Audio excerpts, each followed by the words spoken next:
Hi there, this is Vic Mignogna, Captain Kirk from Star Trek Continues, and you're listening to Part 1, A Journey to Futures Past, the 100th episode of Trek Geeks Podcast with Dan Davidson and Bill Smith.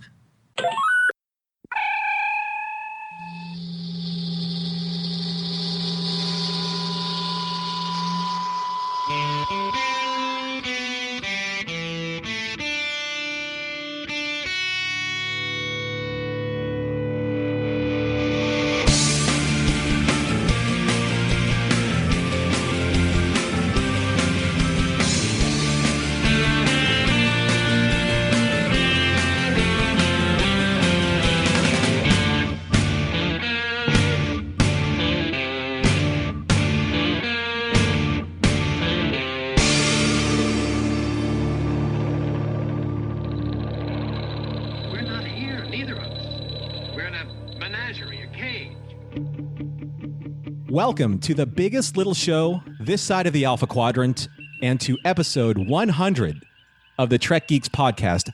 I'm your guest host, Norman Lau from Blood of Kings, a Highlander podcast on the Fandom Podcast Network. Blood of Kings is about all things Highlander. It's about the movie from 1986, celebrating the 30-year anniversary, and now in 2017, celebrating the 25th anniversary of the television show. So please visit Blood of Kings on the Fandom Podcast Network. So why are you listening to me? Why am I on the show? Who am I? Aren't you Norm? Well, Bill and Dan, they gave me the great honor of coming on the show and guest hosting episode 100. This is a milestone for podcasting in general, not just for them, but for the podcasting experience. And it's hard for me to put how I feel in words right now, because when you hear a little bit of that sidestep chatter, it's because real emotion is coming out as a podcaster. I'm not reading off of a script. I'm actually feeling genuine thanks and gratefulness. And this is a fantastic opportunity to get to know them and understand where they have come from in this great 100 episode journey. So, when did I first meet Bill and Dan? I think that it was at the Star Trek convention, and I was in a fantastic costume. And one of my, actually, it's the only costume that I was actually even recognized in, because one, it was a deep dive costume. Two, is because it was one of the only significant Asian characters aside from Sulu in Star Trek in the original series, and that was Governor Corey. Bill and Dan came up to me. They have been friends of mine. They've listened to some of my shows on Trek FM. We've got to get a chance to know each other really well. And I was grateful to be able to actually shake their hands and thank them in person. So thank you, Bill and Dan, for inviting me on the show. But enough about me. Let's get to more me. I'm just kidding. Let's get to more Bill and Dan. So here we are, your 100th episode real hosts of Trek Geeks, Dan Davidson and Bill. How are you? Fantastic. We are so elated that you were here to share this with us and with our listeners. It's exciting. You know, we've been kind of, I guess anxious for the 100th episode, because it's really a departure for us. And I'm happy to celebrate it because it is such a huge milestone. I have to echo those sentiments from Bill. Of course, being able to talk to somebody else on the podcast is just such an honor for me, and my ears don't hurt as much as they usually do. So it's really great. Oh, man. But in all seriousness, it's hard to believe that we've been doing this for 100 episodes now, plus with the supplementals and things, but could not be more excited and proud of what Bill has done and what we have been able to do over the past couple of years. And in expressing our love of this thing called Star Trek, and expressing our friendship in a way that people seem to enjoy. And so I'm very, very thankful. Well, as you may know, it's a very difficult thing to do one episode, let alone 10, let alone 50. To get to this particular milestone in podcasting, you have to have perseverance. You have to have a real aptitude towards it. You have to be willing to grow and to learn and take the licks, take criticisms and compliments, and move forward and forge your way into the stylization that you have in a podcast. So What does this mean to you? I mean, when you look back at the overall career of when you first started, how does this make you feel? Does it make you feel prideful? Does it make you feel like, oh my God, we're done? Do you still have a lot to explore and discover? Where do you feel you are right now? Are you hitting your stride? You go ahead, Dan. I don't know if I'd want to say we're hitting our stride. I will say that over the past few months, pretty much after every recording, Bill and I are just ecstatic because things flow so well. We've really gotten to read off of each other really well and continue the conversation. And Bill's able to admit when he's wrong about things, and which is usually most of the time. No, I'm just kidding. But it's a lot. It's surreal, I think, is a good word to use, Norm, because as we were talking about before we started recording, that first episode, 99 episodes ago, that's brutal, man. Listening to it and to see how things have developed over time. We've gotten to discuss so many great things. But I said it a moment ago, and I'll say it again. This podcast is the ability for Bill and I to look at the Star Trek universe through a 20-year plus friendship, and that's the most important part of it for me. Mm-hmm. You know, I have to echo that 100%, you know, and thinking about this earlier today, you know, we announced on Camp Kittimer that we hit our 100,000th download off our feed today. And it's kind of neat. You know, it made me, I'm not going to lie, I'm an emotional guy. It made me a little misty-eyed, you know, to think that there are people who, you know, access, you know, their fandom through our podcast. You know, our podcast has become an extension of how they enjoy Star Trek. And that truly means the world to me.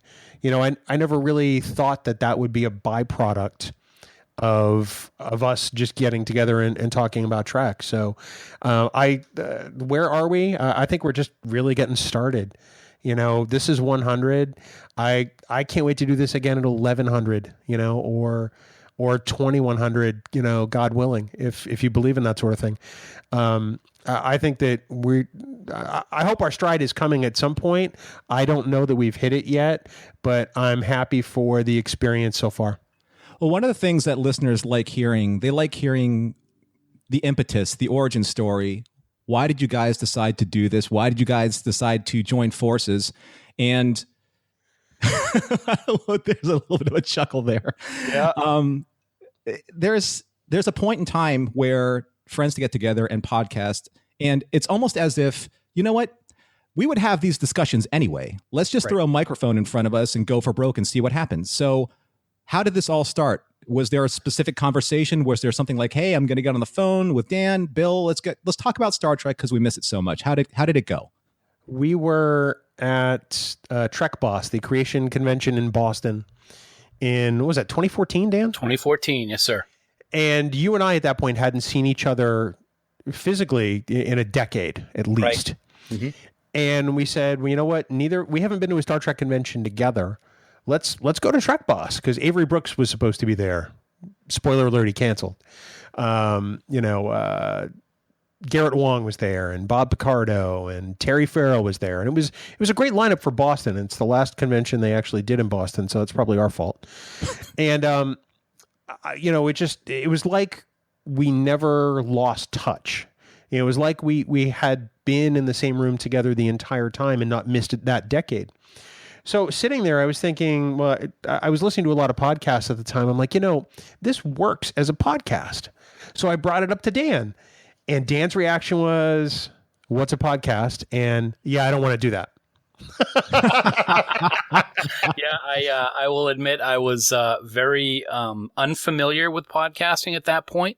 Didn't know a lot about it. And I'm like, I'm supposed to be talking, you know, and it's strange that I initially said I didn't want it. I actually went to school for broadcasting back in the day. And I, at one point in my hometown, had a radio show for a little while, a little bit different than podcasting. But for some reason, I'm like, I have no idea why that would be something that would work, not knowing that there are so many amazing podcasts out there for so many different genres. So over time, I think I softened to the idea. It took a little while, I think, Bill, before we finally decided to really go ahead and make the move to do that first episode. Trek Boss was in the summer, and we didn't start our first episode until January of 2015. Right. Yeah. It well, in there was planning. I mean, I had to figure out how to do this. You know, I don't want to say I did it on a budget, but we tried to do this, as free as possible. And, I have a decent microphone, and Dan at the time did not. Not that I'm throwing stones. But, and then it was, well, how do we distribute such a thing? And, well, what do we need to support this thing? And, we figured social media. So there was a lot of pre-planning that we just sort of figured out along the way, because at that point we didn't really know anybody in the podcasting space.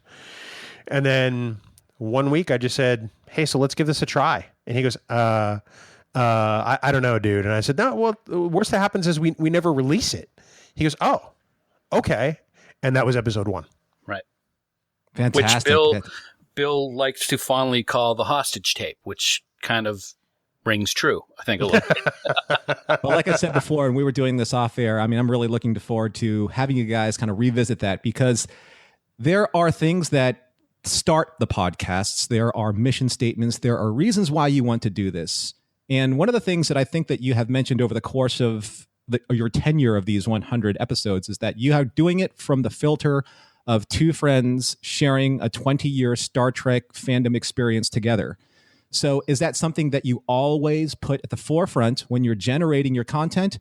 Has that changed over time? Are you starting to expand all of the different types of experiences now that you've had with each other? Because it starts with this great idea, but it ends up building upon itself, where now you two are the voices now for so many other people becoming friends through Star Trek through your friendship of Star Trek. So how do you feel about that? How has that evolved?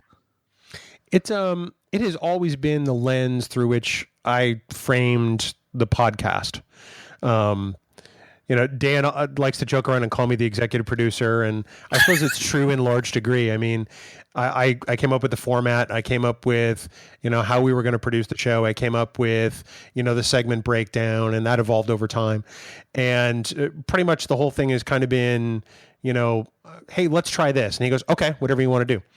So it has always been through the lens of our friendship, because we always laugh. There are plenty of podcasts out there with two friends or two, people who know each other that talk about Star Trek. And I think, I don't want to sound overly self-important, but I think the thing that separates our podcast from them is that those other shows don't have us. I crack up when Dan and I talk about anything. It doesn't have to be Star Trek. We chat constantly all day long, online. And I laugh genuinely every single day because of my best friend. And that's what makes Trek Geeks work, in my opinion. Yeah, I have to agree with that. I guess I can put it very simply. If Bill and I did not have the friendship that we had, but we were two people who were just doing a podcast together, I wouldn't want to do it.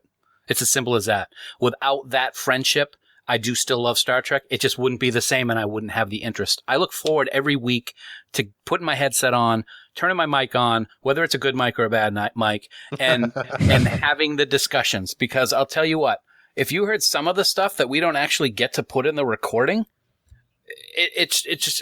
you can't even hear what we're saying because we're laughing so much. And that's the important thing. And I think Bill and I have both said it publicly. Once it's not fun anymore, we're not going to want to do it.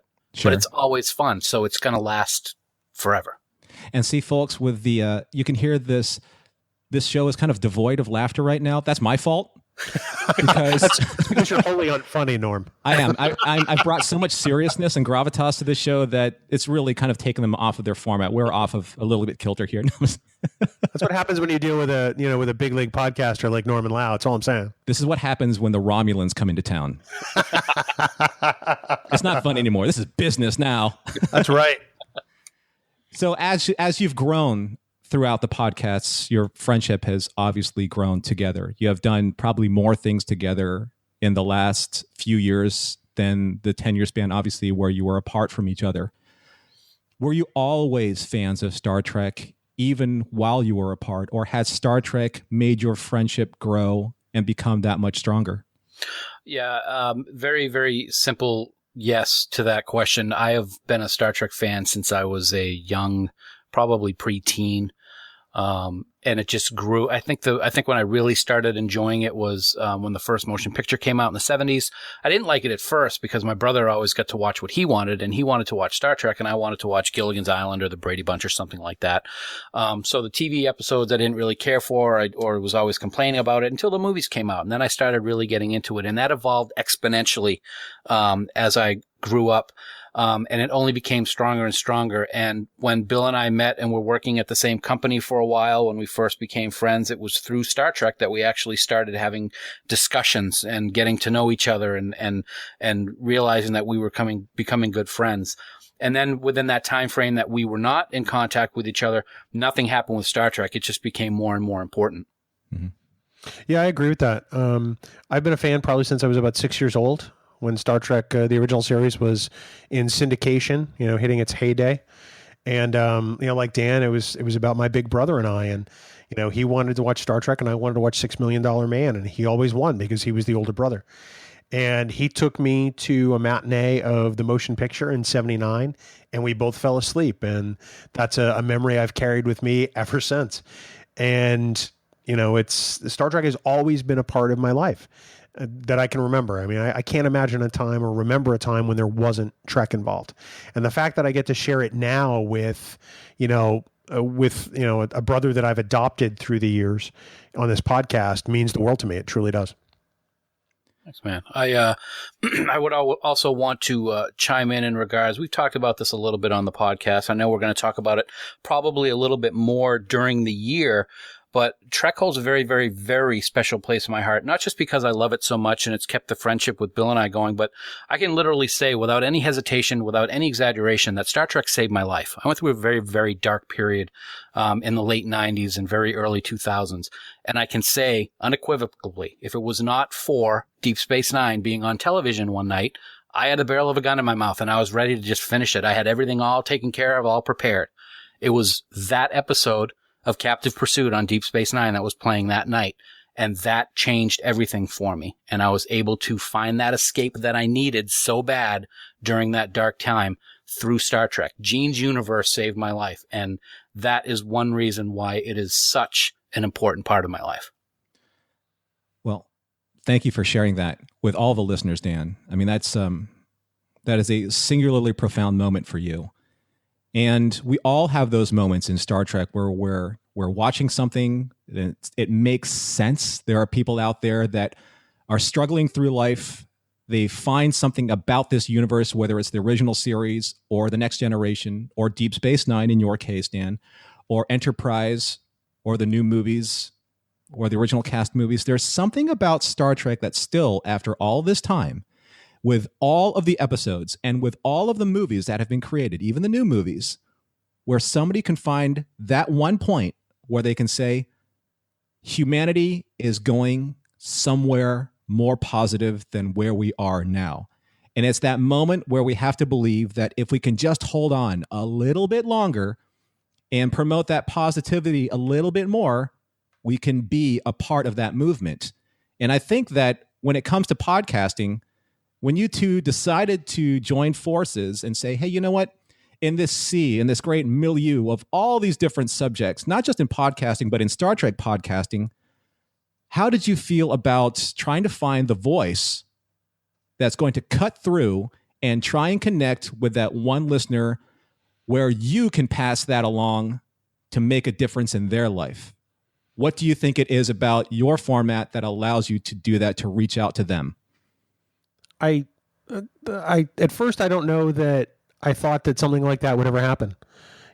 We hear from people all the time that, our show is an essential listen for them. It bolsters their fandom.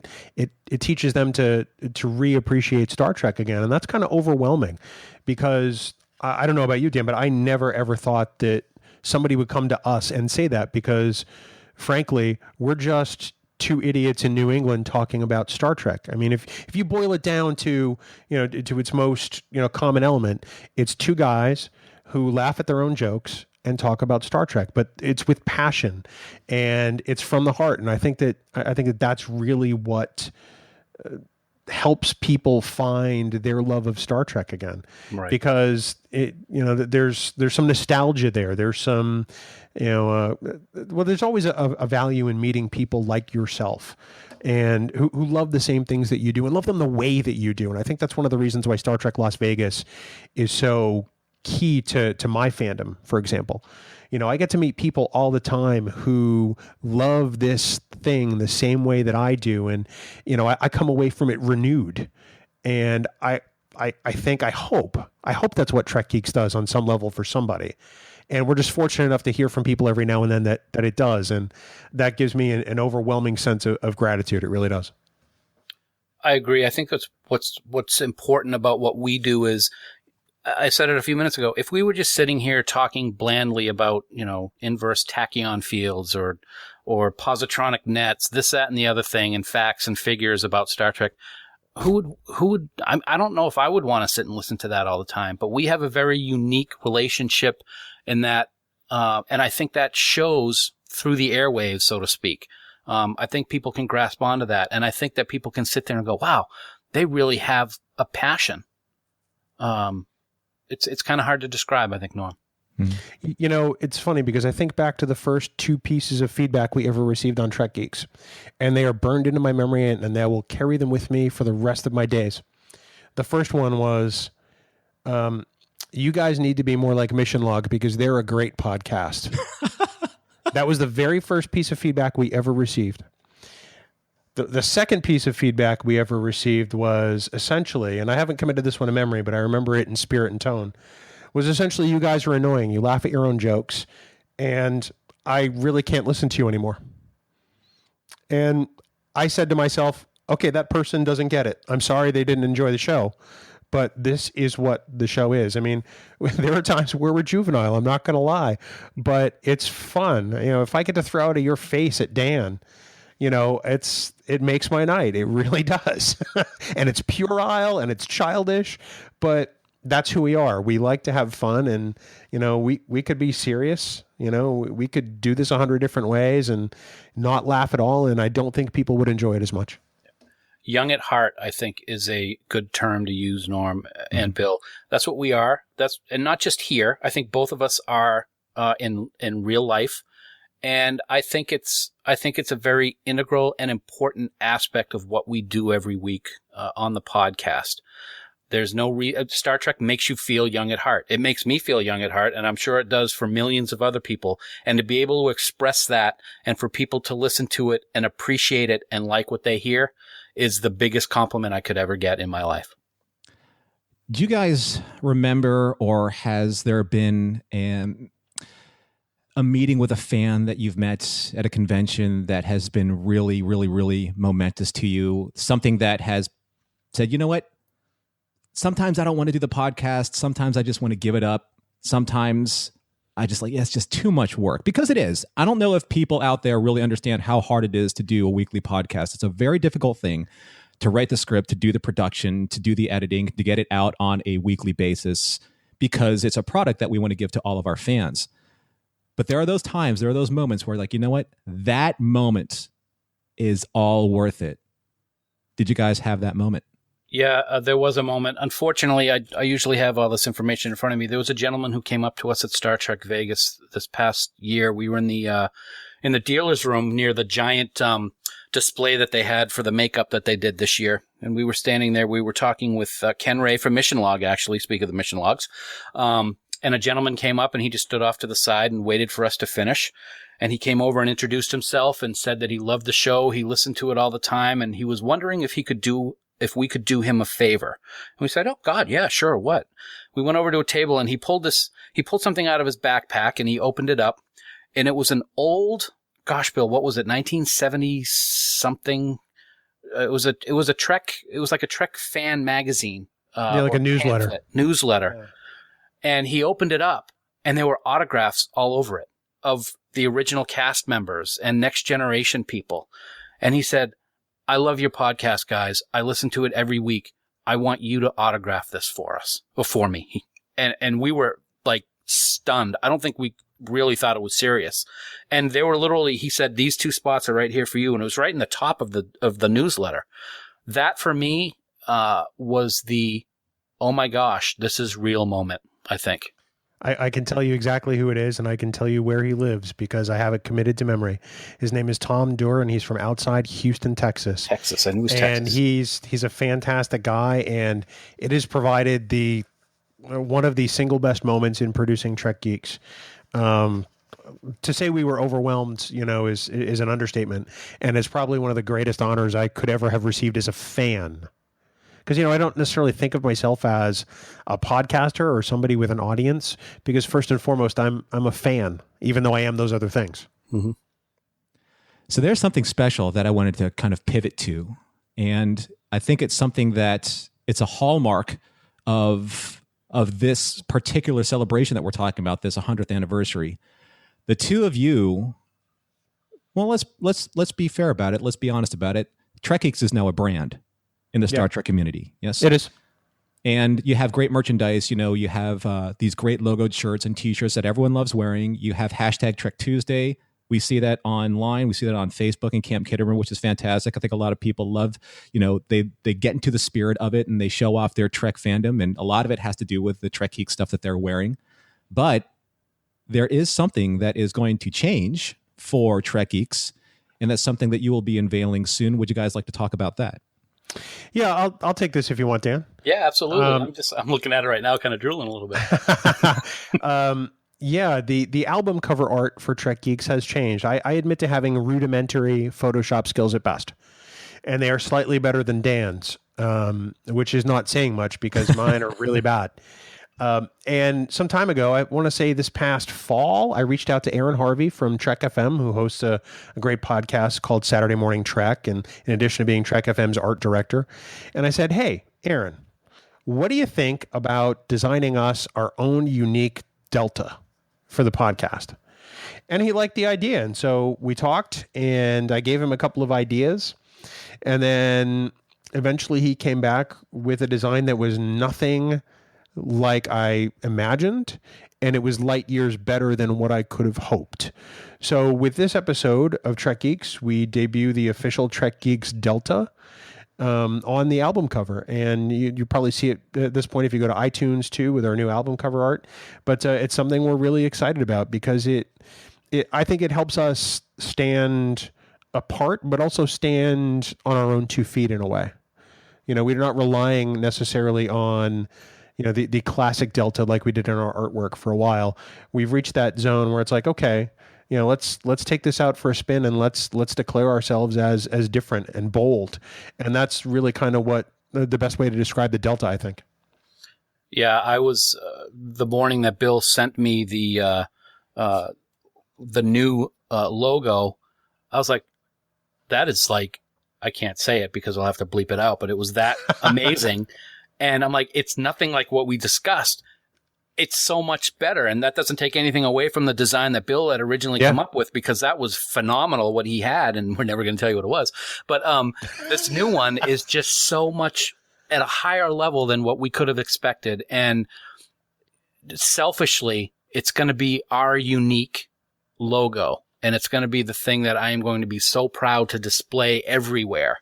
I'm proud to display the Starfleet Delta everywhere right now, but there's going to be something about that that's going to make it even more special, I think, for Bill and I. I have a Starfleet Delta tattooed on my body, and I'm already thinking of a way to get this tattooed on my body. I was telling Aaron the other day. First off, we have to thank Aaron, from the bottom of our hearts. He delivered something that is just, it's gorgeous. And it's never been our goal to make money from Trek Geeks. It never will be our goal to make money from Trek Geeks. If we, happen to sell a few shirts to help support the podcast, which is all we ever have shirts on our Cafe Press store for, then so be it. But believe me, this is not a money-making enterprise. We're not raking in the cash over here. Oh, I saw what you did there. I know, right? But I'm bumped. Yeah. But, anything that we make off, shirts now goes right back into producing the podcast. So, and that's the way it will be with this too. Eventually, after I get back from my cruise, spoiler alert, I'm taking a cruise next week. Right? We'll launch a Redbubble store with shirts with the new Delta, which will be great too. Yeah, one of the things I wanted to point out about the Delta, which has its own very specific piece of memorabilia, I guess you could say. Sure. It's for those who are very, very in tune with Star Trek. You'll notice that in the Delta, first of all, for me, it kind of is both nostalgic and looking into the future, because it's got a kind of a little bit about, it's got a little bit of a Discovery look to it with the different layers of the Delta, but also that little logo that's in the Delta is actually the official Starfleet Communications logo from Star Trek The Motion Picture. And I thought for Aaron to put that in there, it just meant the world to me. I thought it was fantastic. It's a total deep cut, and I love it. And it's what, just push that Delta over the top. Yep. It's brilliant and it's bold. You've seen it, Norm. Yes, I have. I think it's gorgeous, and I think that little communication symbol icon is really just what really emphasizes the geek and Trek geek. Yep.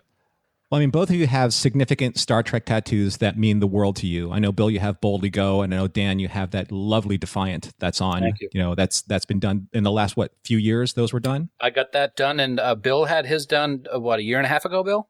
Yeah, my Star Trek pinup, I got it actually a year ago. Yeah, and I got my Defiant Deep Space Nine tribute tattoo in Vegas last year, so I've had it for less than a year now.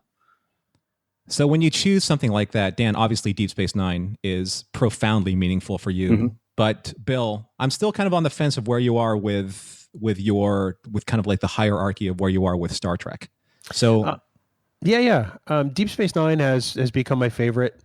It means a great deal to me. I think partly because of the relationship between Benjamin Sisko and his son. I think it's the most beautiful relationship in Star Trek, and it's the only non-dysfunctional family relationship in all 5 live-action series. Mm-hmm. TOS is a very close second because it's what I cut my teeth on. I mean, I love Captain Kirk. Captain Kirk was my boyhood hero, and as you'll hear in this episode today, the Enterprise was my boyhood ship of dreams and my safe place. So, it says a lot for Deep Space Nine to vault to the number 1 position, but after that, it's usually Next Gen and then Enterprise and then Voyager in that hierarchy for me. So I'm heartbroken that I won't be able to be with you guys in Star Trek Las Vegas, come this fall, because I'm going to be on my own trip. Mm-hmm. But what are you looking forward to doing, achieving, seeing, meeting when you're there? Because you have a large fan base now, and we're entering the 30th anniversary of Star Trek The Next Generation as a celebration. So last year was the 50th. This year is the 30th. We're coming on these huge anniversary milestones. Is there something that you really just want to have happen while you're there? Or I know you guys have both been there many, many times, and there has to be something that really has to capture the audience's attention en masse. Because if I may, on social media, and social media is not the best place to try and gauge the pulse of real, true fandom, but it seems like every single time some type of just even meaningless piece of information that comes out in the Star Trek community is met with some interesting dynamics, some negativity, some vitriol. Why do you think that is? And do you think that you two being there and being able to talk to your fans will be able to just kind of like help change the tide in some people's attitudes? Well, I think for me, this is actually going to only be my 3rd visit to Vegas, surprisingly. Third consecutive. For me, the most important aspect of Vegas is getting together with all the friends that we've made over the course of this journey, because I had never been to Vegas before we started the podcast. And to be able to meet up with the people that we've already met in Vegas and meet up with the people who we haven't met but have become friends with on Facebook and on Twitter, that's what I look forward to mostly. I don't want to take anything away from what's going on with the anniversaries with the 50th last year and the 30th this year, but that's my main focus. It'll be great to sit in the audience and watch some of the panels, but it's going to be even better to be hanging out with people without Norm, unfortunately. It really is, that really is what makes it so unbelievably special for me. Norm, I got to tell you, the only reason I was able to drag Dan's ass to Las Vegas that first year was because he wanted to golf with Vic Mignogna, and not because he wanted to share the experience of his first Star Trek convention in Vegas with me. Priorities. That is true. That's 100% true. That's 100% true. There are an incredibly loud minority within Star Trek fandom, and they are the type that will just have negative comments about anything, no matter what it is. It could be a revelation that, you know what, the next series is going to take place after TNG, and it's going to star, I don't know, so-and-so. It's going to star Jonathan Frakes as Riker, and he's going to have the Titan. And people would still find a way to get down upon it because it's not what they perceive Star Trek should be at this juncture, or it doesn't fit with their idea of what their fandom is. And they're gatekeeper fans, and we try not to let it get us down because we just get excited about everything. Mm-hmm. I mean, not as excited as Jim Morehouse, mind you, but excited about everything it has to do with Star Trek because we love it all. I mean, yeah, Voyager may be my series that's ranked last, but it doesn't mean I won't watch it. It doesn't mean I don't enjoy it. It's we try to provide a haven from some of that negativity because, at the end of the day, we're all fans, and can't we just all love this thing? Regardless of what brought people into the tent, we're here because we love Trek, and that's really what matters. We won't bring that negativity to the show either. It's something that we refuse to do because there's no reason for it. A small but very perfect example of what you were talking about, Norm, is it just happened this week. Soneqa's character has been named, her first name is going to be Michael, and the internet went nuts. And it's just something that I don't understand. IDIC, people. That's what I always go back to. And it amazes me that fans of a show that is so open in that IDIC can be so close-minded, opinionated, hateful, and try to bring down the masses with some of the things we say, and we won't let it happen to Bill or I or to Trek Geeks. And I think that's absolutely where I was getting at, because as a longtime Star Trek fan myself and someone who likes to promote positivity in my own podcast, I mean, sure, there are certain things that we all don't agree on. It's okay to disagree. But when it comes to Star Trek, and I just put a Twitter post out on this. Is that how the kids say it nowadays? Twitter post? Tweet? I think it's called a tweet, Grandpa. The kids, I put out this Twitter post out there. Well, I said that sometimes when I read what's happening in Star Trek today, I don't understand if Star Trek fans today understand what Star Trek means anymore. Mm-hmm. Is that an actual, and we could save this for a different show. You guys can use this completely. This is a Star Trek Norm's idea, TM. But this is something that's very concerning with the overall fandom, because at one point in time, Star Trek was about promoting this universal peace, to promote equality amongst every single living being and to understand where everyone's coming from, to be, inclusionary, not exclusionary, but to harp on every single thing. Like, Rainn Wilson coming in as Harry Mudd, people freaked out. Michael, why is our first officer's name Michael? These are so, well, you'll probably have to edit this out, so I'll truncate this. You're picking the fly S out of Pepper. Yeah. Really. Yes. Yeah, you really are. And you're not, and you're missing kind of Star Trek for its larger point. I'm just trying to figure out why that's happening with a show that's always promoted a certain thing. And people keep saying, like, I'm a real Trekkie, I'm a real fan. But then again, these hard walls start coming up, and you're like, how can you say that? I have a possible answer to that. Of course, I know I'm usually always right, but I'm not all the time. Right, Bill? Not according to Michelle Specht. I don't think I blame social media, Norm. I really do. Without social media, the people don't have these sometimes anonymous ways to bring forth these negative comments or things that are tried to be disruptive. We didn't see this type of thing happen to this degree, I don't think, before the Facebooks and the Twitters and all that stuff. So I think it's a product of technology, actually, and how we've advanced. And social media is one of those. It's one of the unfortunate side effects of social media, in my opinion. Social media, and this is an analogy I know that you know all too well, Norm, is a dual-edged sword. There's a great aspect to it in which, we can promote this podcast and people can find it. But by the same token, it's also the method by which people can anonymously snipe at things that they don't like simply because they don't like them. Mm-hmm. So we try to focus on what makes Star Trek great, and that's the stories and the people and the human element, because there's something to celebrate in every iteration, I think. Yeah. Well, I mean, the way that I've seen it, and maybe you guys want to expound on this later on, in the 1960s when, well, let's be fair, 1966, when the original series came out, you're looking at a future that many in that generation thought we would never achieve or never be able to reach. The space race, being able to go out into space, being able to use this technology to be able to bring communication between everyone on this planet Earth together. But now we've achieved that. Now we've been able to actually make good on what happened in 1966. Do you think that there's a disillusionment in the overall fan base where, you know what, Star Trek really isn't that special anymore? You know, what are the tenets of Star Trek if it's not promoting technology to bring humanity together? Because we've already done that, talking about social media. Or going out into space. Well, SpaceX and Elon Musk have landed successfully the last few of their return rockets onto a spaceship. So we're there almost. So what about Star Trek now is special anymore, where people are like, you know what? I'll buy into that. I'll buy into that. Humanity itself is going to be able to reconcile its differences and be able to work together to be able to get out into space. Are we kind of doing that in a way where Star Trek isn't needed as much as it was anymore? I still think it's needed.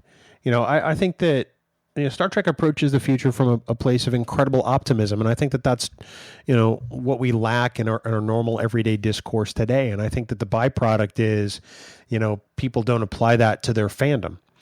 I'm at a loss to explain, why people don't see that happens with Star Trek.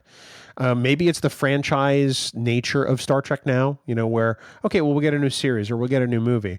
Maybe it's, I don't want to say they're clones, but, maybe some of that uniqueness and that originality has dulled for some people as iterations of Star Trek have carried on. But personally, for me, I think that's one of the reasons I love Star Trek Continues so much as a tangent, because it's helped me rediscover that positivity and that hope. So I think for me, I think it's just the way the discourse in this country is, where everything is just so polarized, that unfortunately it affects fandom now too. Yeah, I would agree with a lot of what Bill said. One of the things for me, from a kind of a physical aspect of Star Trek, and Bill mentioned it a little bit, one of the things that brings me greatest joy with any of the series that have taken place since the original series is when they reference things that took place during the original series, or when Voyager mentions the Starship Enterprise, which they did on last night's episode that I was watching. It brings me back to when I was younger, when I started becoming a fan, and that means a lot to me. So I look at that aspect of it, and it means a lot. But also, one of the taglines for the motion picture was "The human adventure is just beginning."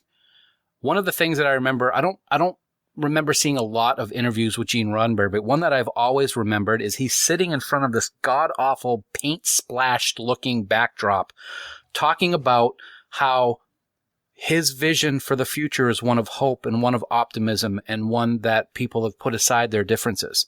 That's what I think is still important to Star Trek. Not so much the technology. If we get the technology to go out to other planets and do all these things, yeah, that's great. But the core of Star Trek will always be those humanity stories and how we have continued to better ourselves in the 23rd, in the 24th centuries. And that's the core part that means the most to me. I mean, Bill, you've mentioned it, and Dan, you just mentioned it, and it's something that's very near and dear to my heart is the original series. But with everything that's happening in fandom today, we have a lot of these great fan projects that are happening. And for all of us, I think that all of us agree that Star Trek Continues is probably for us something that really touches deep and resonates deeply with us because it emulates what we believe the original series was about. And every single episode that Vic and Michelle and the team puts out there, I don't know how they do it without having the most profound understanding of what it really means, not just to themselves as fans, but to the fans in general, to bring back this positivity, this entrepreneurial aspect of this is how humanity is supposed to move forward and to take ownership of creating a better future for our race and the races that are associated with the United Federation of Planets.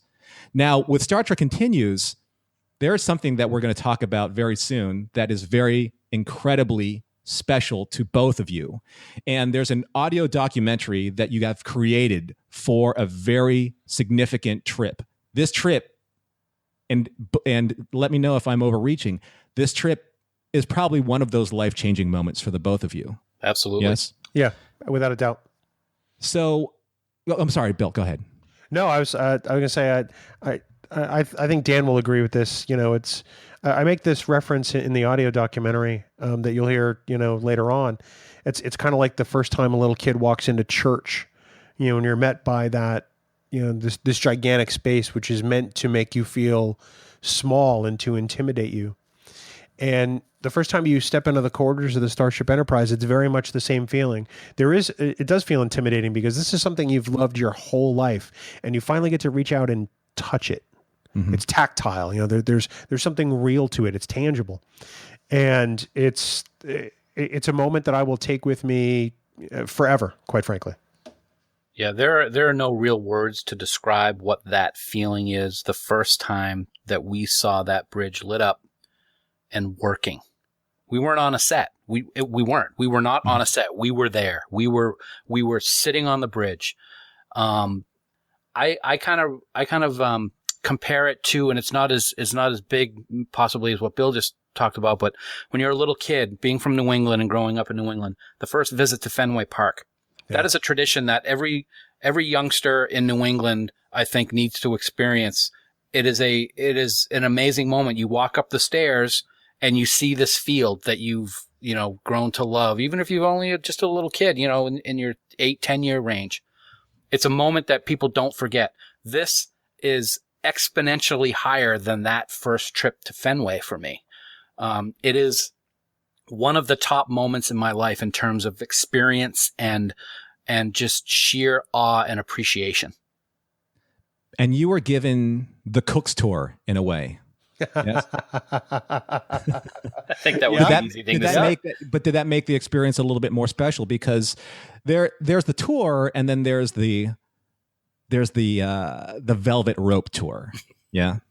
Yeah, and we got a little bit of both, as people will hear. I mean, we had one tour, and with our dear friend Casey Shafsky, the unit production manager for Star Trek Continues, on that episode. And when Vic found out, we had to take another tour because the captain gives the best tour. Yeah.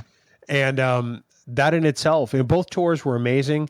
You know, the first time walking through the sets with Casey was incredible. You know, it was the culmination of so many things I dreamed about as a boy. And that second tour was really the icing on the cake when we saw the bridge, you know, get lit up for the first time that day. It was to say goosebumps is stereotypical, but and cliched perhaps, but it's the God's honest truth. It really is. Would you mind if I shared a personal story with you right now? Sure. Please. So I brought my best friend Todd, and you met him, tall blonde guy. Yep. Yeah. Who is in love with impersonating Commodore Decker. So during the course of last year's Star Trek Las Vegas convention, you know, he was just inundated with star after star and, you know, celebrity after celebrity and things that he's just never seen before. But this is the God's honest truth. We were walking through the main corridor, like back towards Quarks, because, you know, we were drinking as we do. And he turned the corner and he just froze in place. And he grabbed me by the shoulder and he pointed in the direction of somebody. He goes, "Oh my God, dude." I go, "What? Who is it? Who is it?" He goes, "That's Vic from Star Trek Continues." I go, "Yeah, it is." "And that's Michelle." I go, "Yeah, it is." And that to him, he even told me this. He goes, "That was my greatest moment at the Star Trek convention," because Todd is an original series fan through and through. Yeah. What Vic and the Star Trek Continues team have been able to do for the original series fans is almost undescribable. And I think that's what you were getting at with going on this tour. Lolani, for me, I think is singly one of the original series episodes ever made. Mm-hmm. I don't even consider that outside of the realm of canon because it is exactly what the original series was meant to do. So yeah, I was so completely shocked because he usually never gets starstruck. And it's easy to do. Yeah, and then Vic came up and, you know, Michelle came up and we all took pictures together, and then, you know, it was just, you know, he left the next day, but I'm so glad he had that moment, and I'm glad that Vic can do that for the original series fans out there and fans of Star Trek, because with what he's doing with, his production, and then obviously the Star Trek Museum that has been open to the public in Ticonderoga, James Cawley's museum. Yep. That gives people firsthand access to why this is so important to all of us. What does it mean? Why in the lexicon of all of fandom does this mean so deeply and profoundly to all of us fans? It's because we want to relive something in our lives that is quintessentially pure, that is untouchable in our own soul. And that's something that's undescribable in the realm of fandom until you actually can either have that moment for yourself or share that moment, which is what you both had together. So I'd like to introduce the documentary here. And the trip to the final frontier is one that Trekkies everywhere wish they could make, to touch a piece of their fandom and make it real. Bill and Dan thought they were just going to see the Starship Enterprise, but they soon discovered this pilgrimage to rural Georgia would be so much more. Please join us now as they take a journey to futures past.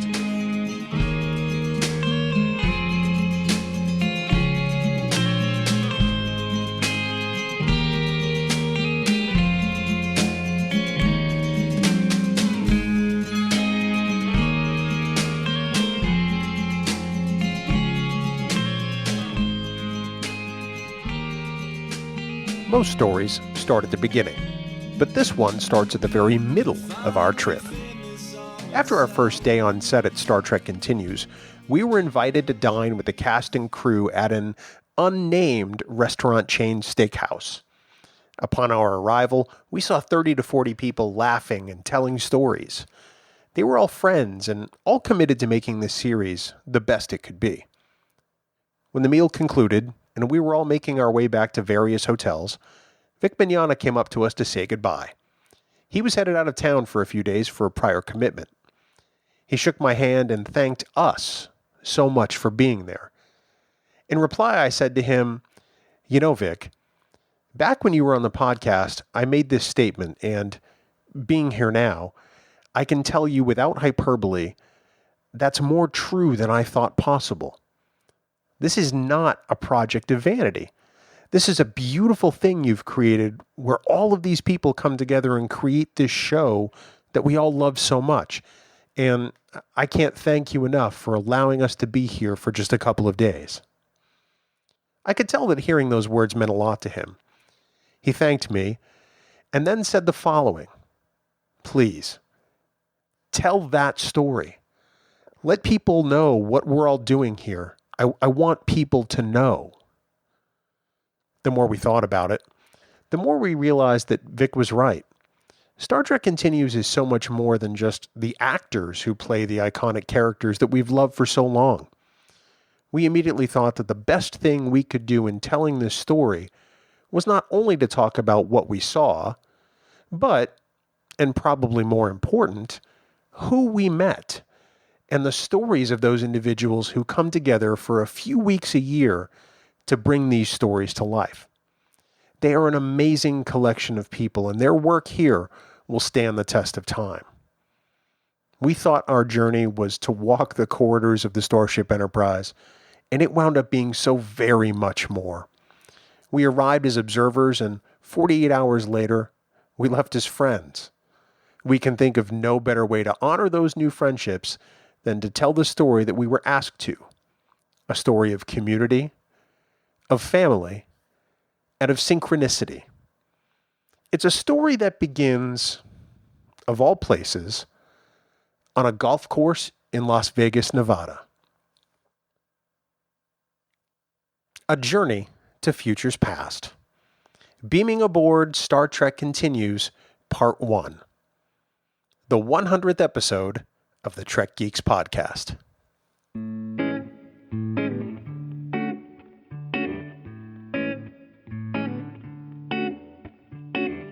Lazarus, I've been thinking, you're always on my mind. Lazarus, you've been looking, and I've been hard to find. Lazarus, the solution. Let's use The Guardian Forever to go back in time a bit. It was May of 2015, and we had the pleasure of welcoming Vic on the podcast for the first time. At the end of our discussion, the conversation turned towards the convention in Vegas. And I wasn't actually planning on attending. Initially, I had always planned that my first Vegas convention would be the big one, the 50th in 2016.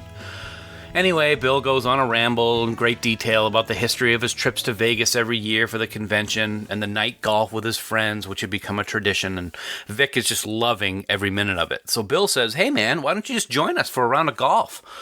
Yeah, I'm sure everyone can imagine how I felt when Vic said, "Oh, that'd be great, let's plan on it." Yeah, my hero, Vic the Captain Mignogna, was going to be playing golf with my best friend in Vegas during the Star Trek convention.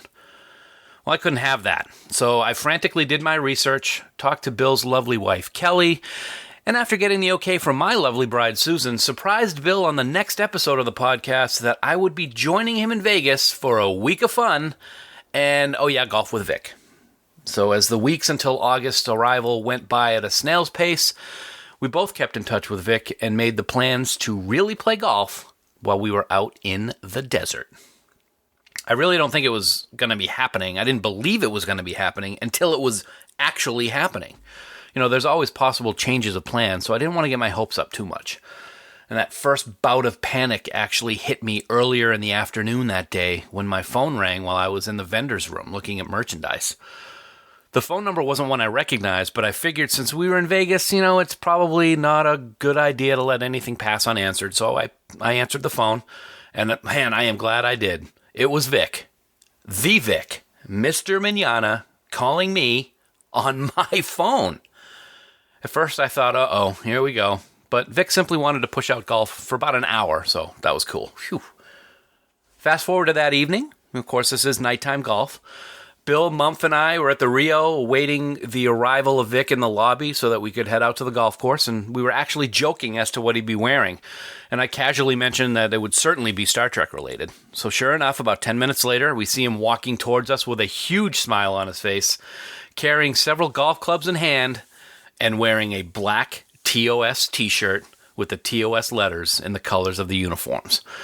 I really was excited to be doing this, and I knew it was going to be a fun night when he said he wished he remembered to bring cigars for all of us for the round. I actually had the privilege of riding with Vic in the cart, and, well, to be honest, Bill or Mumph would have had to shoot me and bury me in the desert in order to sit there instead of me. And it really was an unforgettable experience for both good and bad reasons. As the host for someone Bill and I consider a true VIP, we wanted everything to be just perfect. Sometimes things are a little bit out of our control. Small things like, the golf cart that Vic and I are using breaking down on the 7th hole or somewhere thereabout, maybe. Let me set the scene. It's fairly late in the evening. It's dark, except for the lights on the course and the Vegas Strip off in the background. And the cart just dies, right there, next to the green. Boom, dead. Nothing. Nada. We try everything. Nothing's happening. Nothing's working. Completely dead. Sweat is starting to beat up on my forehead because I am thoroughly embarrassed that this is happening. We ended up calling the, quote, clubhouse and got some dillweed on the line who wanted us to jog back to the front of the course and get a new cart. Yeah, that's not happening, pal. No way. We were pretty adamant to them that they needed to send a replacement cart out to us right away. So we sat and shot the breeze for a little while with Vic while this delay was occurring. We joked around, made fun of the cart that died on us, and we also got to know each other a little bit, which was really cool. One of the coolest aspects of this evening and of this particular discussion was that it was just between guys who were Star Trek fans. It wasn't fans talking to one of the stars that we admired so much, and that really helped set my mind at ease.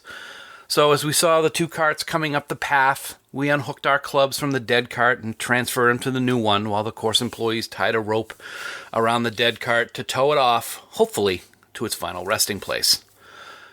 Let me actually share one aspect of Vic with all of you. If there were ever a person who would be the perfect candidate to become a cybernetic hybrid, not a Borg, it would be Vic Mignogna because his cell phone is literally an extension of his hand. He is constantly getting texts, and I mean constantly. He has an uncanny ability to be reading and answering texts and stay focused on the conversation at hand, and that was really impressive. It just shows how busy he is all the time. I was also, I got to say, I was impressed with his golf game. It was a true contest between he and I. I think there were two other dudes with us, but I don't really remember. And that contest went down right to the very last hole when I fell apart like a wet paper bag. Yeah. Some say I never had a chance. Some say it was never as close as I make it sound. But Vic and I know, and I think he was scared. Yeah. It's clear that he's a competitor like I am, and it came right down to the wire. He had his strategy, though, and it worked perfectly. During the round, we started talking about Star Trek Continues and what it meant to Bill and I, and how it continued the legacy of TOS. It's really cool hearing his perspective of STC also. The passion in his voice when talking about it is literal. It's palpable. So we discussed, I actually brought up the fact that I would love it if Bill and I could sometime go down to the set during filming, and then we could do a podcast on the experience. He actually loved that idea and said that, he'd put us in touch with his go-to guy, Casey. What? So I think that's where the point in my game just really literally went to hell. I was just so excited about the possibility that we were going to go visit the set that I couldn't concentrate on anything else anymore. So for anyone who may ever play golf with Mr. Mignogna, the captain of the U.S.S. Enterprise, let me give you a very, very important piece of advice. Never, and I mean never, hit a putt short, because you will never hear the end of it from the captain.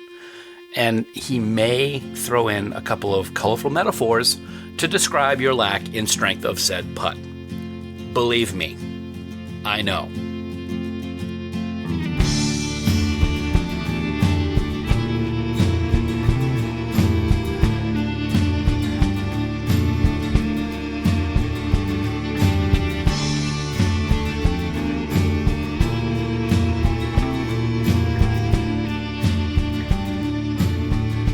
Chapter 2, The Journey. Soon after STLV, we received an email from Casey Shafsky, the unit production manager, and it all came into place.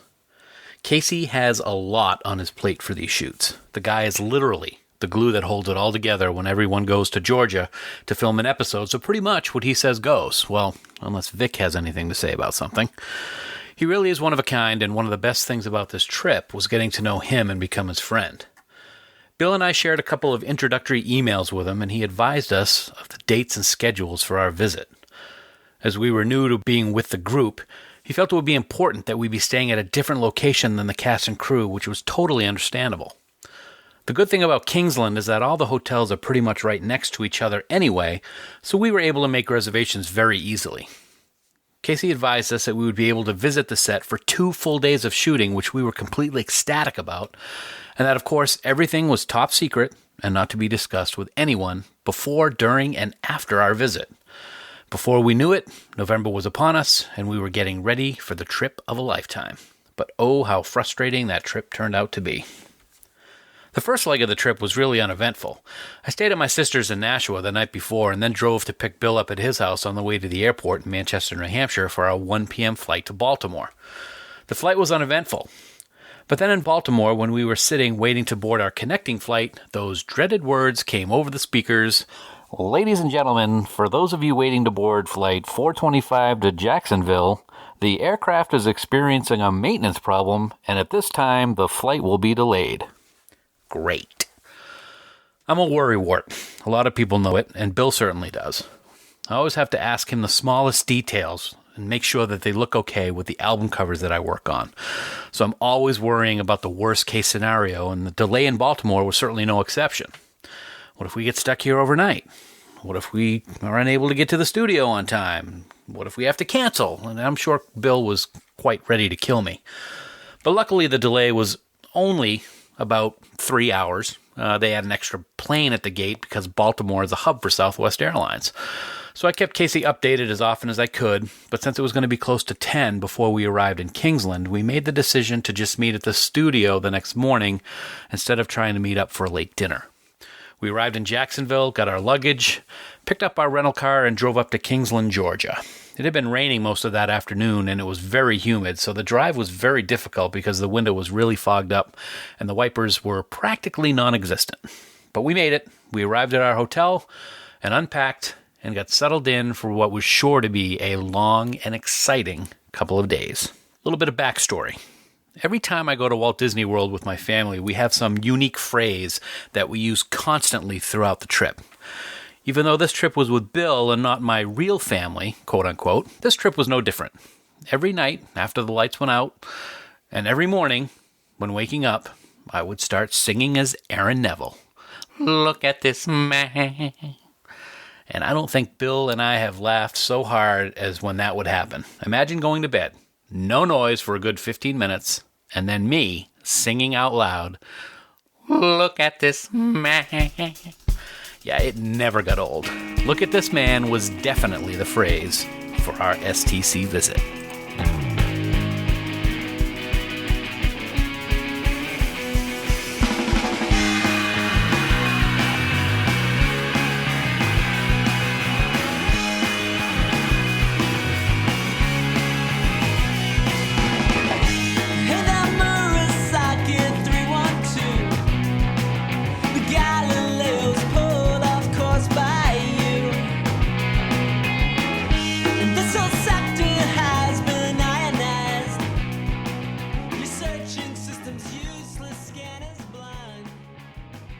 Chapter 3, Beaming Aboard. As one might expect, we didn't sleep much the night before, and it had nothing to do with Dan's Aaron Neville impersonations.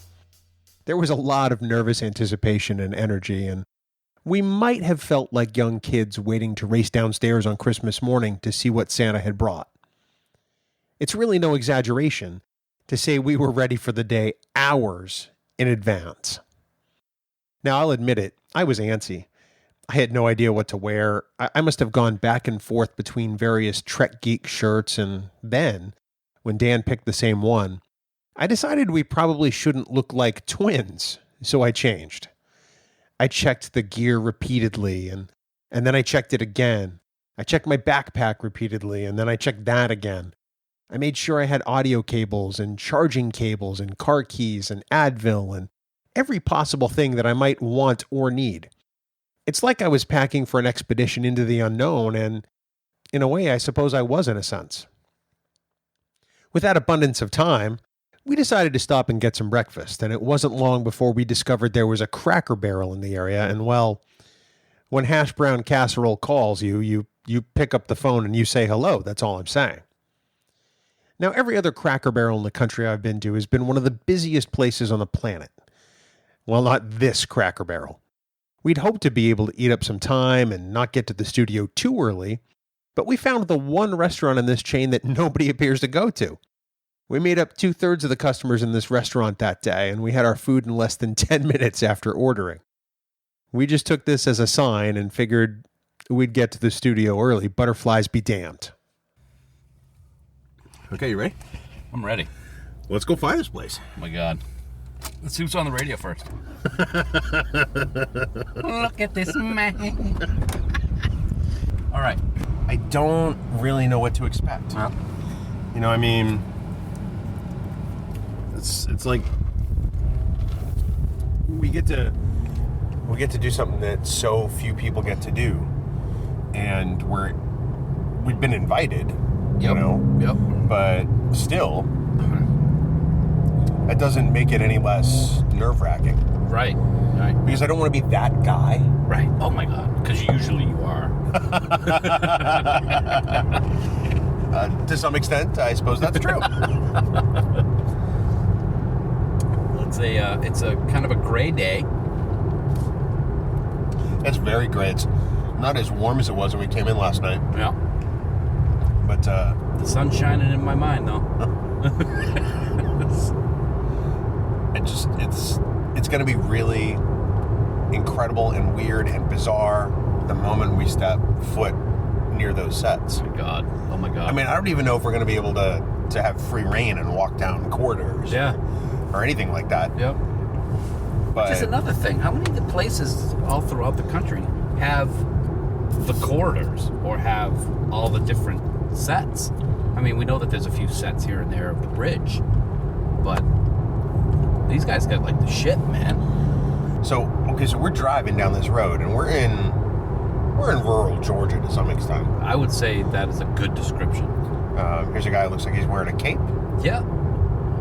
No, there's a store. It's called Box, of all places. Box, yeah, Damon Bach. Damon Bach. Damon Bach has his Definitely own the store. right place. But I mean, we look like we're driving through, your average, small town outside of some large place. Yeah. This is not where I would expect No. a Star Trek studio. And you got to wonder, when the people who originally started working on these sets, they picked that for this area for a specific reason. That they wanted to be unassuming and they didn't want people to know where it was, or did it have something to do with something else? Well, it was originally the Farragut Studio set. Yeah. And they did an amazing amount of work. They did. I mean, a lot of what's freestanding there now was started by them, and they get all the credit in the world for laying the groundwork. And then Vic has mentioned to us that they've made improvements and created some new stuff, and I can't wait to see what that's like. I don't know if this is the main thoroughfare through this town or not, but there's already some Christmas decorations on some of the light poles. Yeah. And it still looks like your average street in your average small town. Yeah. Or New Hampshire. Yeah. It is. It's interesting. I think we're coming up on the 1 mile marker to go. We Excellent. Yeah, this looks like another kind of. Okay, we got to describe where we're at. Have you ever seen the old movies where a good example is Thor? Everybody, people who listen to the podcast have probably seen Thor. You know that old New Mexican town that they're in near the end, and it's just like an old main street. It looks like a modern Western town. Yeah. This main street looks like that. It really, it does. There's a lot of smaller businesses. Yeah. It, it looks smaller than, like, say, Laconia, New Hampshire. Yeah. There's a dent and windshield repair place that has its business details hand painted on the outside of the building. Like in Sharpie. Yeah, that's really what it kind of looks like. There's a small used car lot. There's a small knick-knack shop. There's a restaurant that looks, fairly special with French cuisine, which seems out of place. There's railroad tracks, which seem to run all through this community. Gosh, yeah, everywhere. Yep. And we're going over those now. Very nice memorial right there. Yeah. There's Veterans Memorial. Tomorrow's Veterans Day. I think it's this one. You can turn here. Yeah, it's not. Right. We didn't turn this. I don't know. Yeah. Yeah, I think we can get there.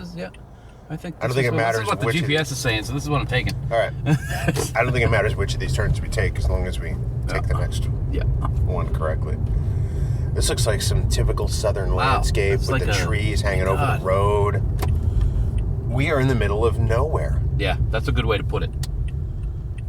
But a half an hour away is somewhere. All right, so according to the GPS, it's straight ahead.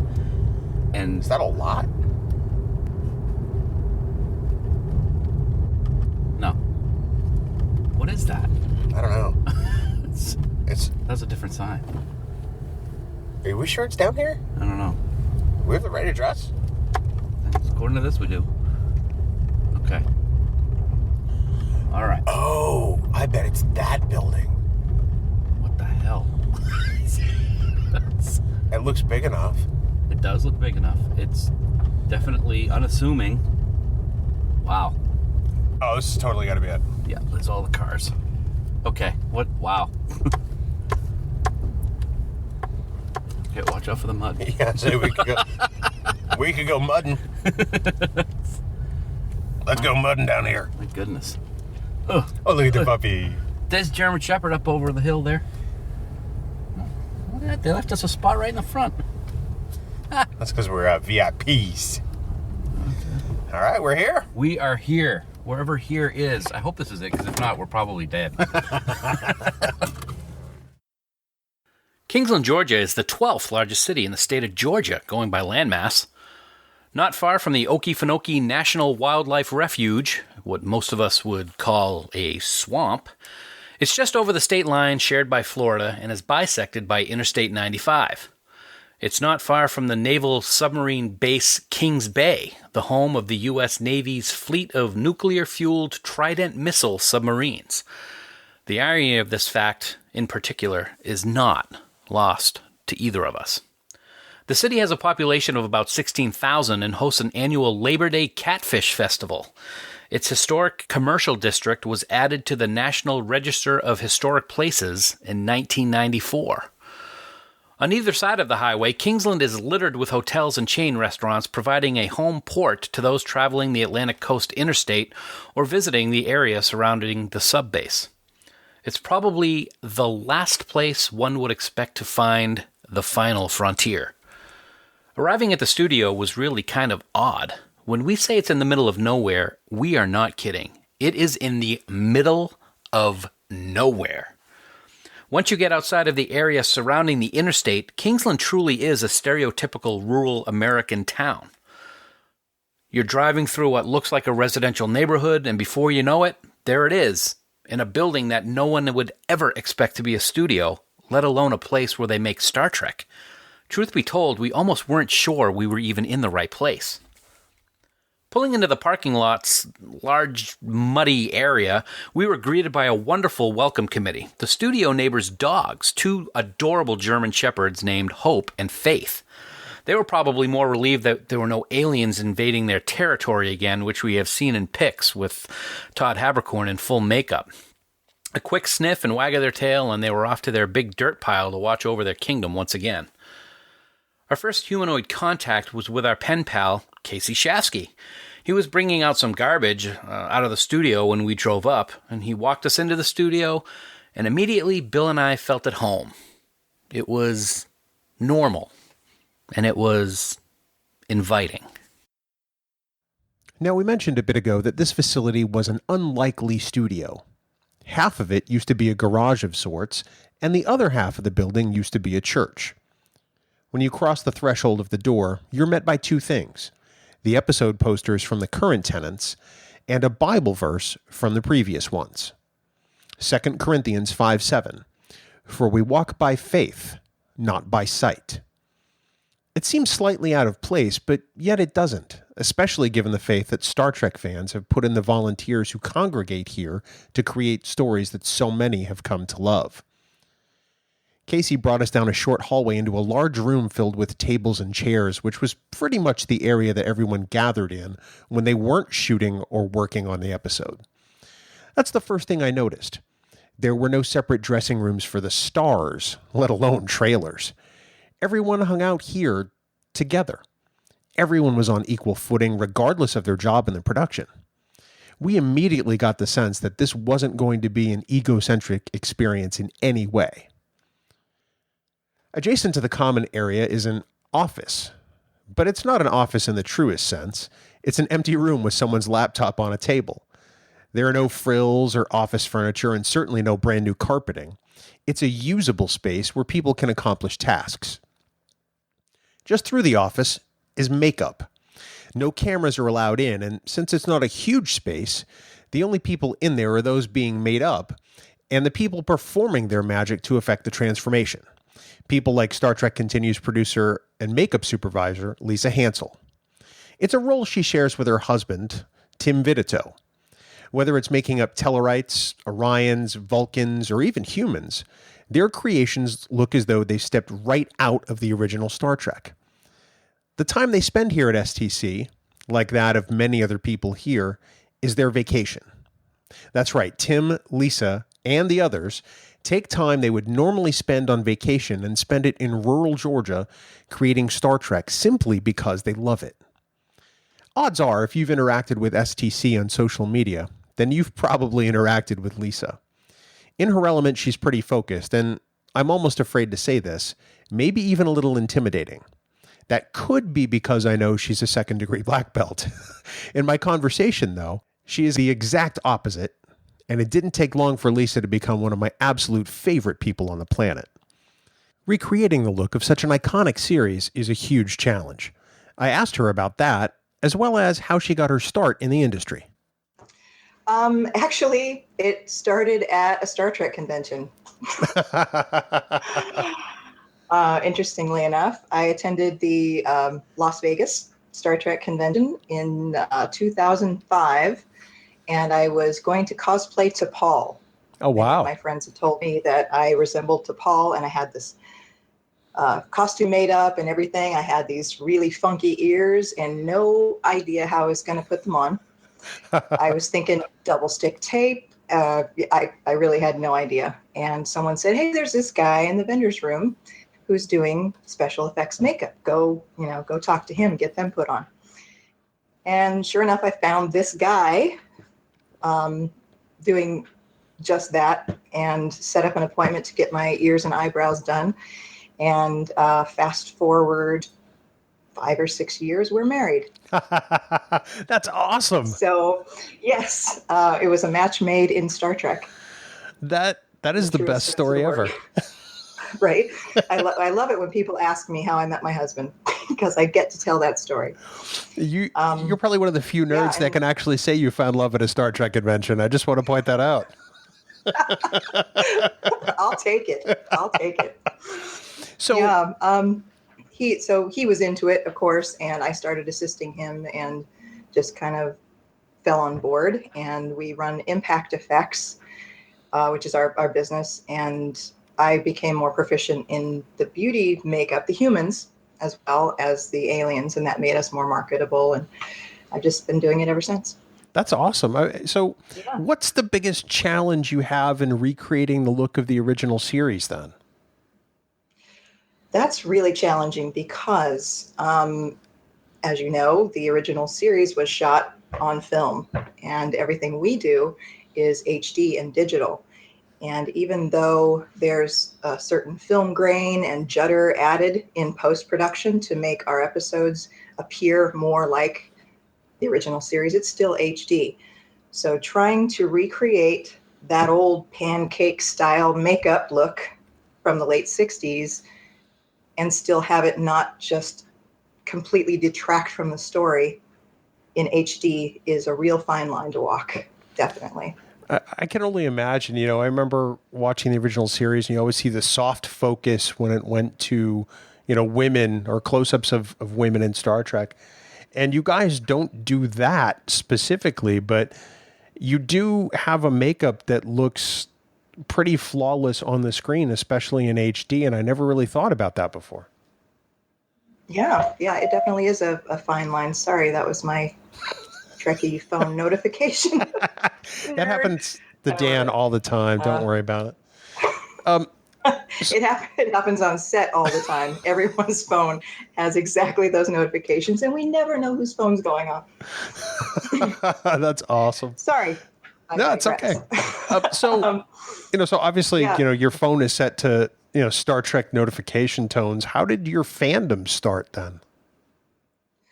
I was a little kid running home after school to watch Star Trek every day. I had 2 older brothers who knew that they might lose fingers if they tried to turn the channel. I was just absolutely, completely immersed in this show and all the values that it represented, the action, the adventure, and just the morality plays really, really spoke to me at that age. And I just have loved it ever since. Well, it's really kind of interesting because for Dan and me, both of our, entry into fandom involves our brothers. And it's interesting to hear that yours do too. And that seems to be a recurring theme that there's always family of some sort. And so far it's been fathers or brothers. I find that fascinating. Yeah, my brothers weren't really into it. They just knew I was, and that was my time. They got their football, they got whatever it is they wanted, but this was my time. So here, Vic seems to have organized an amazing group of people, both in front of the camera and behind the scenes. And everybody has a different entry point into this project. So how did he bring you on board? Interestingly enough, I was putting pointed ear tips on Tim Russ, turning him into Tuvok for the original Kickstarter for the Renegades project. Yeah. Years and years ago. wow, 5 years ago. And he showed up with Larry Nemechek and came in, introduced himself, and then proceeded to just kind of help. Like Vic does. He just kind of helps, oh, here, let me do that. Let me do that. And so he instantly became part of the shoot. And when I shook his hand, I got makeup all over his shirt accidentally.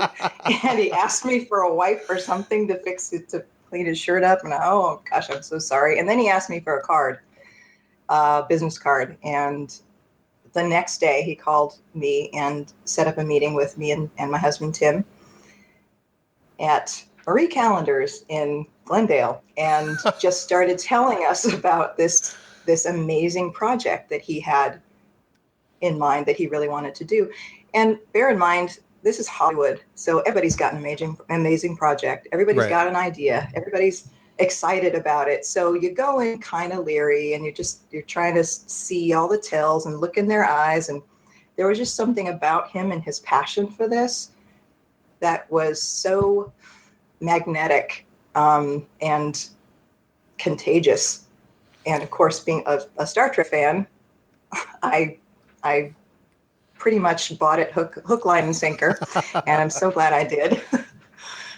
We were instantly signed on. Well, not instantly. We went home, talked about it for all of 5 minutes, and called him back and said, yep, we're in. So we came on after the first 3 vignettes were done, and we were on from Pilgrim of Eternity, our first episode, up to today. I hear that scheduling everybody is a particularly huge challenge. Oh my gosh, it really, really is. It really is. James Kerwin, director, producer, does the schedule for the whole shoot before we ever get there. But the day-to-day call sheets are done by me generally, just because I know the flow of what it's going to take to get people into and out of makeup on time. I'm given, okay, we want to get our first shot off at 10 a.m. These are our actors. Here's who we need first. What does that look like? And then I go off by myself and work it all out, and call sheets go out about an hour later. I can't even imagine. I mean, seeing everybody here, it looks like it's the best organized chaos I've ever seen in my life. That's an excellent description. Yeah, and nobody's panicking. Nobody is freaking out, at least outwardly. Yeah. That's true. It's because we love each other and we love what we do so much that we're in Disneyland. It's a lot of work, but we wouldn't be anywhere else. We would not choose to be anywhere else. So speaking of freaking out, Todd is running late due to flight delays. And isn't necessarily going to be here when anyone thought he was going to be here. So what does that do to your time frame in making him go from Todd to Spock? Well, it also happens to be his first day on set. So that's an extra challenge because he arrives fully human. That means he needs a haircut. Oh, right. Once we get the day one Spock out of the way, it usually takes about 2.5 hours, roughly. But day one Spock can take 3 to 3.5 hours. So having him not be on time to the tune of several hours late just means that it's shuffle time. What can we shoot without him? Who do we get in makeup now so that they can be shot? And while we're waiting for Todd to arrive and get him into makeup, we just make it work. Improvise, adapt, and overcome, as Gunny Highway says. Oh, no doubt. No doubt.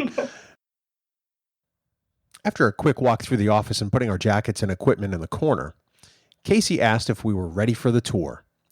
Now, normally, he said, Vic likes to do the tour, but he was welcoming a VIP to the set, so Casey was offering to do it for him.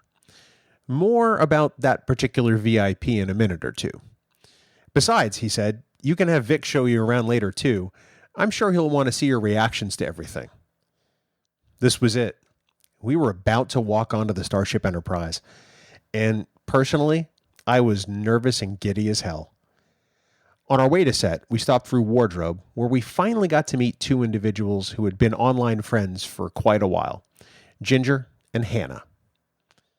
Ginger Holly is the wardrobe supervisor and costume designer for Continues, and Hannah Baruki is the set costumer.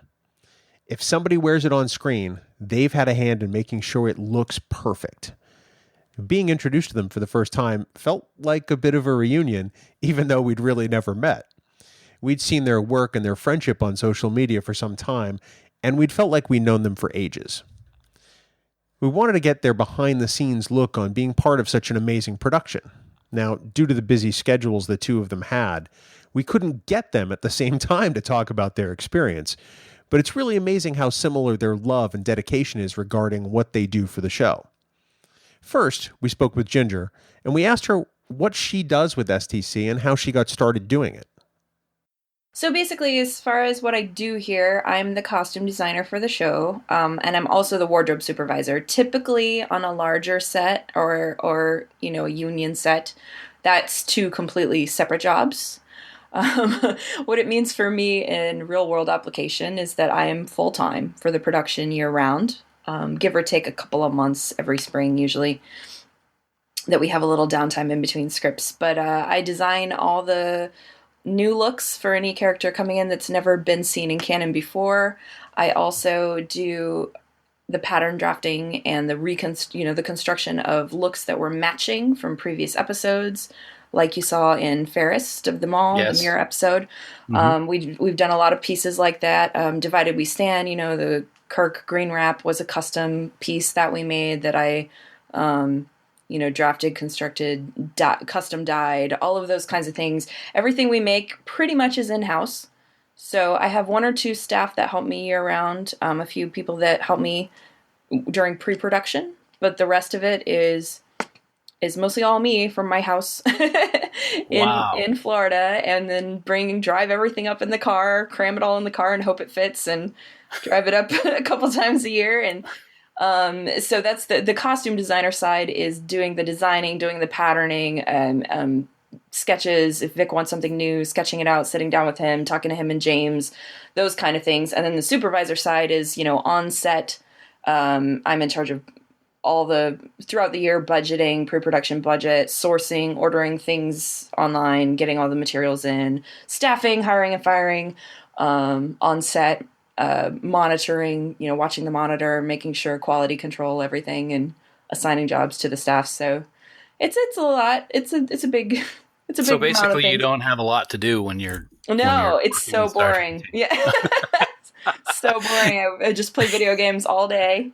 And, yeah. You mentioned Fairest of them all, and I know that there's a little behind the scenes footage that people can see in regards to one of the outfits or one of the pieces that went on the outfit and the entire process that you guys went through to get it to look exactly like it did from the original series. Can you give us a little bit of insight into that? Sure. Yeah, I believe that was covered in Condé Nast sent out a team, and they did a small documentary. So that's on YouTube. Mm-hmm. The making of that is on the Wired channel, I believe, on YouTube. And there was a small feature on the wardrobe in those videos. I think that's what you're talking about. But, yes. yeah, it was a big reset. I had only been ever on set for a couple of days. On Lolani, I came up to just sort of help as an assistant. And then in between Lolani and Fairest, which was only a few months later, the filming of Fairest was just a few months after Lolani, I ended up being in charge of that episode. And it was my first time being in charge of anything, really. It's such an iconic episode to replicate. So, no pressure or anything like that. But there were several pieces in that episode that were difficult. The entire costume inventory had to be made over from scratch because it was a reset from season 3 back to season 2, which was all velour uniforms versus the season 3 nylon. So in addition to making the new pieces like the mirror Kirk gold vest and the Spock jacket, and Marlena Moreau, and in addition to recreating those looks, we also had to remake everything that was on all the extras, anything that was on any background. Everything was the wrong fabric, so we remade basically our entire stock from scratch just for that single episode, and we've never used any of it since. Wow. But details are important to us, so it was a big undertaking. Yeah, the one that probably sticks out the most, it's still actually one of my favorite pieces to date, is that gold Kirk vest. I had been looking for a fabric that we could use for that for ages, and it sort of turned into our own private episode of History Detectives because we were trying to figure out what it was made out of originally. And what I learned, that was my first sort of foray into the sourcing world of Star Trek. And in the fandom, obviously, there are a lot of people that are your go-to people for certain items. So we borrowed a lot of the pieces for that episode, a lot of the medals and pins and medallions and like random, weirdly shaped award pieces that are on the different various, even Scotty and the Sulu Star and like all the things that were on the uniforms. Borrowed a lot of those from our good friend Roger Romage, who has excellent quality reproduction stuff. But nobody could help me with the fabric, so it took me a long time. I looked everywhere. I feel like I literally looked everywhere. I had people look in all the 6 major fashion cities. So, Vic went shopping in LA and I went shopping in Atlanta, and a friend of mine went shopping in New York, and another friend of mine went shopping in Vancouver, and I went shopping in Dallas, and we couldn't find anything even remotely right anywhere. And I live in Tampa, Florida, which is not too far from Orlando. And one day I'd been looking on eBay for months, and it just wasn't there. It wasn't there. And I got home one night, and I had just left Orlando. We had a convention, and I had just left Orlando that morning. And I got home, and I went on eBay, just almost out of habit, like not even really looking at the screen, and typed in, gold stretch, something, whatever I thought might work. And it popped up, and it was in Orlando. And I sent Vic the link, and he said, "Can you go there?" And I was like, "Well, I was just there this morning, but yeah." So we ended up going back. I took a friend of mine with me. We went and we met this lady in the middle of a parking lot that was in between a Michael's and a Jo-Ann's. So it was like the most back alley parking lot fabric deal of all time. And it was perfect. And she said that she had gotten it from a theater company that had gone out of business, I believe in the 70s, that had sold all their production roles. The company was in New York, but that the roll when they had it was 20 years old. So the fabric was a 50-year-old vintage fabric. And the reason that it hadn't existed anywhere until just that minute was because she only had 7 yards left out of a 1,000-yard roll that she had been selling for years overseas. Oh, wow. In like 500-yard, like 100, 200, 500-yard segments. So she had been selling it to Japan, and right at the last second, like right when I was about to run out of time, she had 7 yards left, so she just threw it on eBay. And it was perfect for us, so it worked out. But it was Vic likes to say that some people don't believe in Providence, but we always feel like the show was supposed to get made. And that's one of the things. That's only one of probably a billion examples of times when I just felt like the universe was like, okay, I'll hand you this one. Right. I can't get out of my head the image of you in between a Jo-Ann's and a I think you said a Michael's. Like, hey, you need some fabric over here. It's worked out pretty well. Yeah, we absolutely said that to each other and laughed really hard about it. So it happened. It was too easy of a joke not to make. So, well, as everybody has said, I mean, the perfection on the uniforms and all of the set pieces is just so great with Star Trek Continues. But you've told us you started with Lolani, and now you're of course working on episode 6 and 7, which we're at the set for now. But how did you get involved in Star Trek Continues? How did it come to you, so to speak? Well, it was kind of a combination of timing, again, just things working out well. My first career, I was a zookeeper, actually. I have a degree in zoo animal technology and a minor in journalism and animal behavioral sciences. And I was a zookeeper for a long time. Ironically, my first job when I graduated zoo school was in Yulee, Florida, which is right near the set.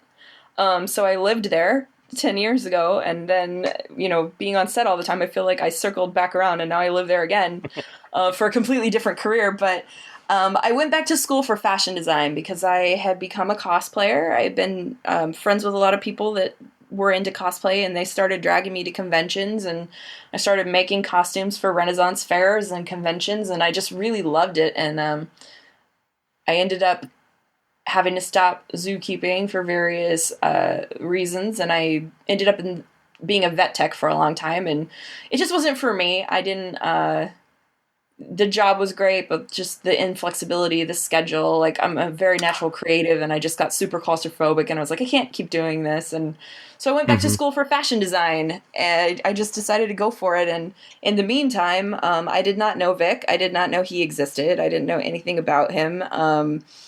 I had a few friends that were really into anime that kind of got me watching some of the shows, and I was at conventions all the time. I found out later that I was at conventions for like 5 or 6 years that he was at, that I just never knew he existed. I didn't even know he was there.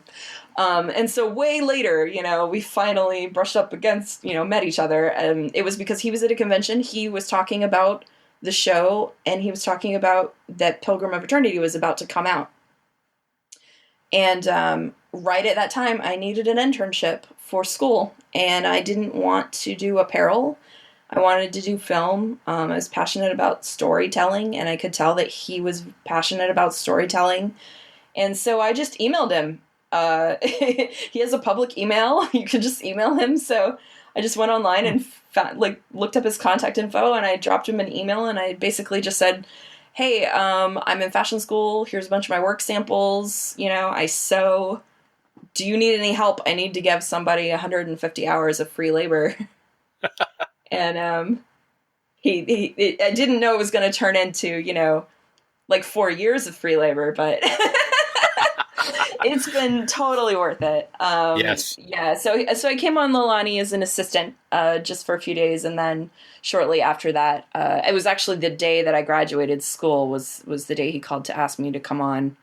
Wow. So I kind of jumped in pretty quickly. I had only met him a few months prior for the first time, so pretty quickly. Facebook told me that was 4 years ago last week. So thanks, Facebook. Time hop for telling me. So yeah, so it's been 4 years just now. It's great to see all of these stories of all the people that we've talked to, of how they came into this family, because that's what it is. Yeah. And that's one of the things that Bill and I have noticed, is that it is a family. There's no egos here. It is just people there to do something that they love and to give the fans something to continue to love. And it's really, it really shows. We've been watching what's been going on as we've been on the set. And there's already a lot of cool memories that we have. But for you, since you've been working on it for a while, I'm going to pick your brain a little bit, and I'd kind of like to know what your favorite memory has been in all of the time that you've been working on STC, from Lolani up here to episode 7. Well, it's impossible, obviously, to pick just one thing. We have things, even the episodes, I have multiple favorite episodes, even because of different reasons. So while Fairest of Them All is not my personal favorite story that we've told, it's my favorite of the work that I've done, because it was only me on that one, and it was my baby. So, we have different reasons for different things to be different kinds of favorite. But I would say that the overwhelming, it goes back to what you said about it being a family. It really is. I think that if you ask anyone, their favorite memory is never going to be a specific scene or a specific episode or a specific, week or premiere or convention date or something. It's always going to be like really dumb little things. Just the way, because we really are a family. We like to get together. It's just like when your family gets together a couple times a year, and some of them drive you crazy, but you still love them. And some of them, you just miss them so much. But, everybody gets along. Everybody's there to do one thing. And the things that are my favorite are just being around the group. And yes, very tiny things. Like Hannah and I actually were joking the other day that if we put a 10th amount of the effort into the actual show that we put into messing with each other in between, like while we're filming the show, that amazingly somehow it could probably actually even be better than it is, because we just love to, we love to have a good time together. And I know Vic says a lot that, a lot of sets you can either have a good time and not get anything done, or you can get everything done and not have a good time. We really do manage to do both. Right. It's very difficult, but the things that are my favorite things are like the inside jokes that the camera team writes on the slate every time they reset for a take, or, like just stupid, tiny little things that happen all day throughout the day, every day, that make us all laugh. And, you stop at the end of the day and you think like, I love them. Like, like they're the best. But as far as like a concrete thing, I will give you an answer, especially, you're here now.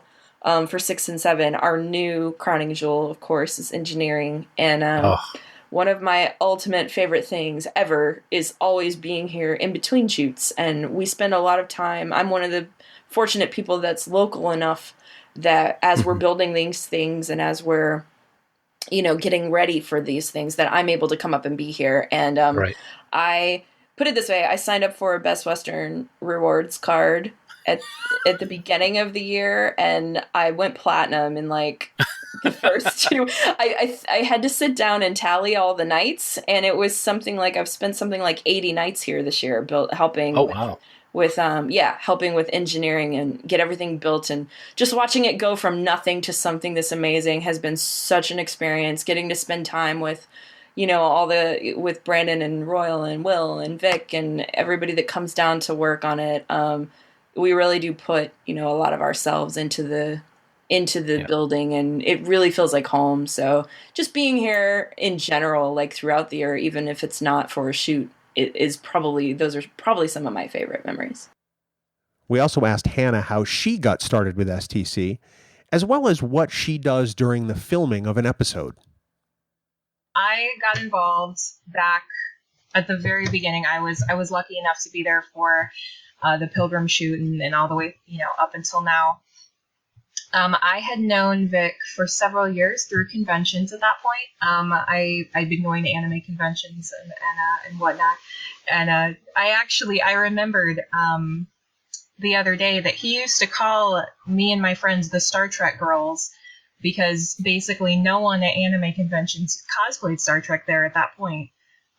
so yeah, I had known him for a while, and he asked a couple of us to come and be extras on Pilgrim, and I ended up working as a production assistant in addition to being extra, and now I'm here. So my job now is as the set dresser.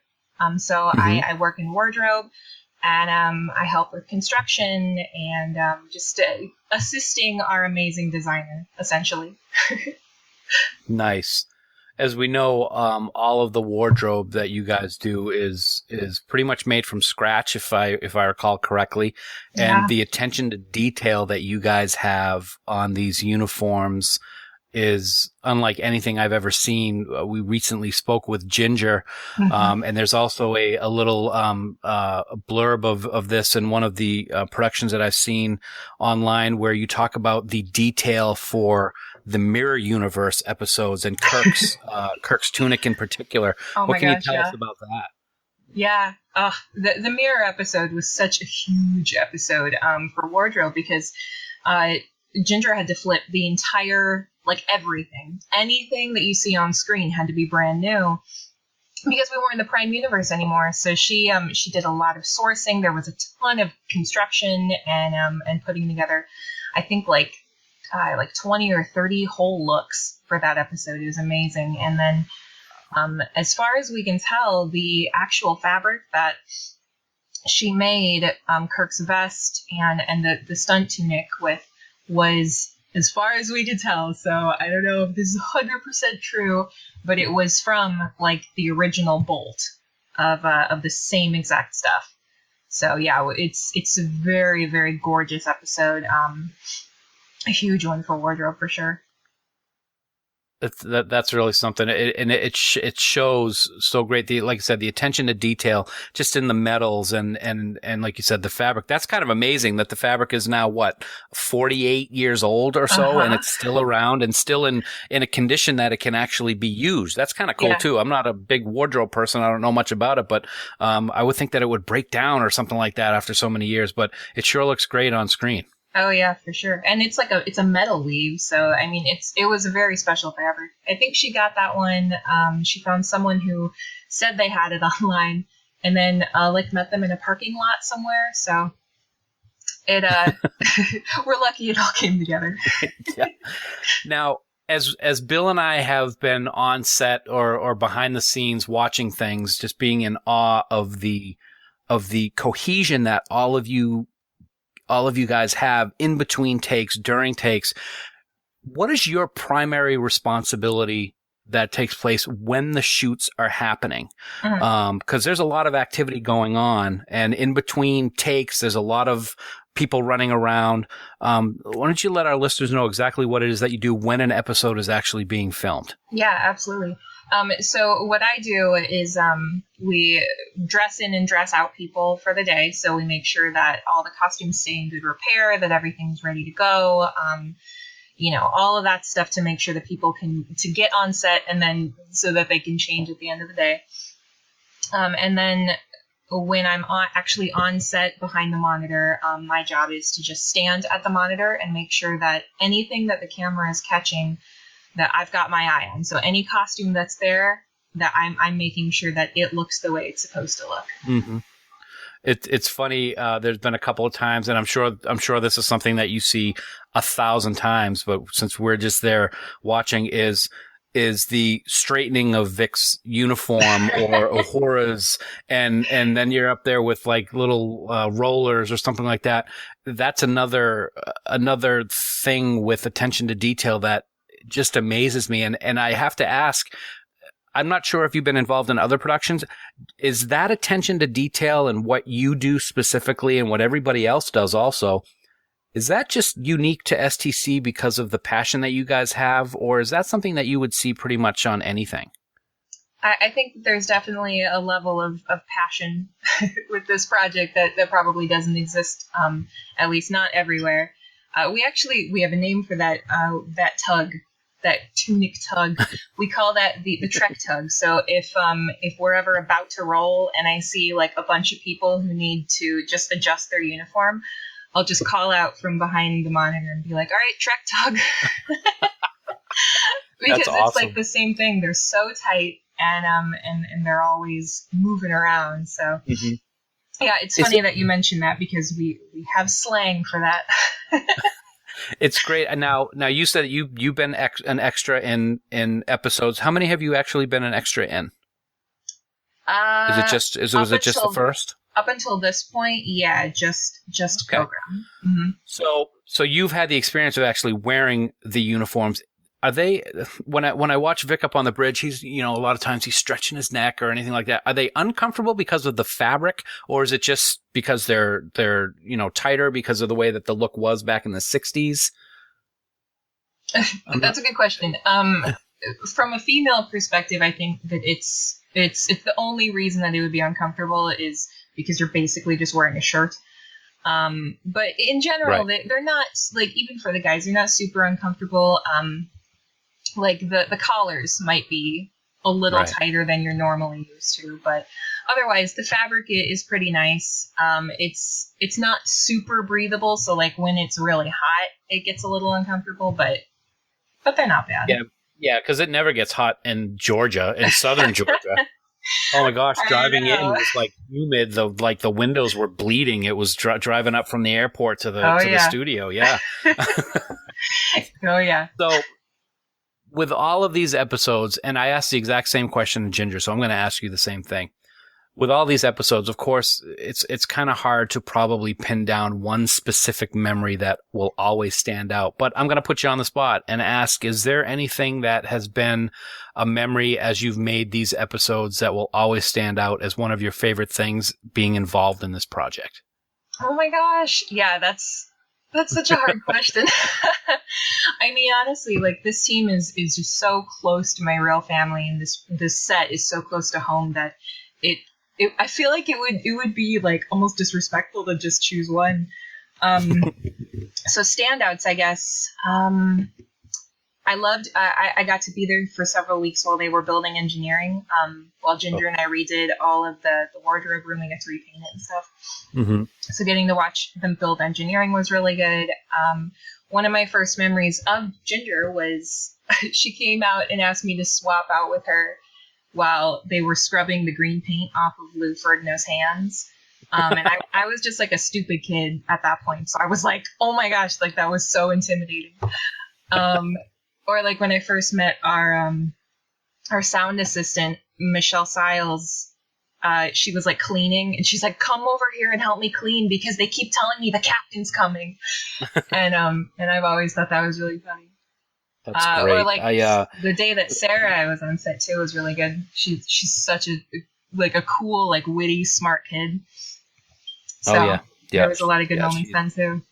That's awesome. One of the things you pointed out was the engineering set, and I think as Bill and I were getting the tour, it's massive, and it's really, it's like nothing we've ever seen. Of course, the bridge is it's set on its own, and we've got a whole section that we're going to be talking about the bridge set, but it's unbelievable what Bill Smith and his team have done with that creation of the engineering set. And it sounds like what you mentioned a moment ago is there was a lot of things that had to be moved around in order to build that set. You mentioned that you had to redo the wardrobe area and all that. Yeah, actually. That's definitely our biggest set. It's the only one that has a ceiling, which is cool. Mm-hmm. But that whole side of the building was the church that was in it before we were there. So the whole area that engineering is in now and that the warp core is in used to be Sunday school rooms. So like they were ripping all this carpet out and, they had to take down all these walls. Like there were chalkboards everywhere, like stuff like that. Just like piles of stuff that had been in storage, that kind of thing. There's actually still a piece of wall somewhere. Oh my gosh, I forget the name, but it says like, I think it's Miss Jenny. It says Miss Jenny loves you. And it was a piece of wall that was in one of the Sunday school rooms that like Vic thought was so funny. So they saved it. And so like we still have this piece of wall from one of the Sunday school teachers. It took a good summer to build that set. Well, the time and effort has paid off because it is absolutely beautiful. Yeah. And I understand that if not only just on that set, but maybe other locations, is that there are little hints to the cast and crew scattered throughout engineering on panels and stuff like that. Do you know if you are one of those? Yeah, that was a fun little call out. Our art department lead, Will, he had to put stickers. Like if you look at the original engineering site, you can see there are like little tiny bits of text all over, like, and they look like little stickers or little buttons or something. And you know, there's no way to tell what they say. Like nobody knows. So he was like, well, I'll just make it up. And so he put a ton, like I think basically everybody, he put all of our names on it. So for mine, it's like H, like BRKY or something. Like it's just like, so there are stickers everywhere. And then, there's one that he put in a bunch of different places, which was OGEP, which stands for Oh Great Executive Producer. Oh, gee. So you wonder who that's like, for. yeah. Those are the extra Vic stickers. I'm sure he appreciates them too. It's great, yeah. While everyone here took a different path to be part of this production, their love and passion for Star Trek is evident in everything they do. And in the case of Hannah and Ginger, that passion translates to the very look of STC. But it's also evident in the friendship that has grown out of their work here at Stage 9. Immediately adjacent to wardrobe is the brand new engineering set. Seeing this on screen almost doesn't do this set justice because it's enormous and beautiful all at the same time. In the background, someone had the presence of mind to put the ambient noise from engineering on repeat and play it constantly. It's a small touch that lends character to this space, which, at this time, isn't lit with studio lights or ready for filming, at least not today. Today, people are working on some finishing touches for the next episode to be shot. This space will be used for episode 6, but the engineering set will also be featured prominently in episode 7 as well. One of the elements they're working on today is something every starship has, but we didn't see it often in TOS, the dilithium crystal chamber. There are no existing plans for this element. They're relying on on-screen reference shots to recreate the chamber, and the parts will be printed with a 3D printer. We were shown the pieces by John Roberts, husband of our good friend Kat Roberts, who plays Lieutenant Palmer, and the attention to detail is just phenomenal. On screen, it's going to look amazingly close to the way it did in the Season 3 episode, Elan of Troyes, when Spock and Scotty are trying to adapt the Dolman's necklace to power the Enterprise. John is understandably excited, and we are beyond amazed at the job they've all done. Now, heading up construction for Star Trek Continues is a gentleman with an awesome name. Will Smith, not to be confused with the actor/rapper or the co-host of this here podcast. He's behind the scenes exacting the reproductions you see on the screen. He's recreated things with meticulous detail down to the button placement and flashing lights. The amount of work that he's put into this production is just staggering. Our next stop was sick bay. Probably a good thing because I was feeling a little bit dizzy, There we were, 2 biobeds, complete with the most beautiful red and gold blankets straight out of the 1960s. Even with all the lights and panels turned off, it looked amazing. We entered from the side that the camera usually would film in when there was a sickbay scene, so we had a beautiful view out of sickbay, passing through the open doors out into the corridor. Off to the side was a spare biobed for those scenes when more than 2 were needed. It was kind of odd to see offset where extra equipment was sitting or tools and construction beams were, but it really didn't take away from anything at all. Making our way out into the corridor, the next stop was the transporter room, and the first thing I noticed were the lilac walls, mimicking the look from Season 3 of TOS. After so many years of watching the original series, this was the one thing that I never really noticed at all. And to top that, the transporter pad is carpeted. I'm not even joking. Carpet on the transporter pad. Who knew?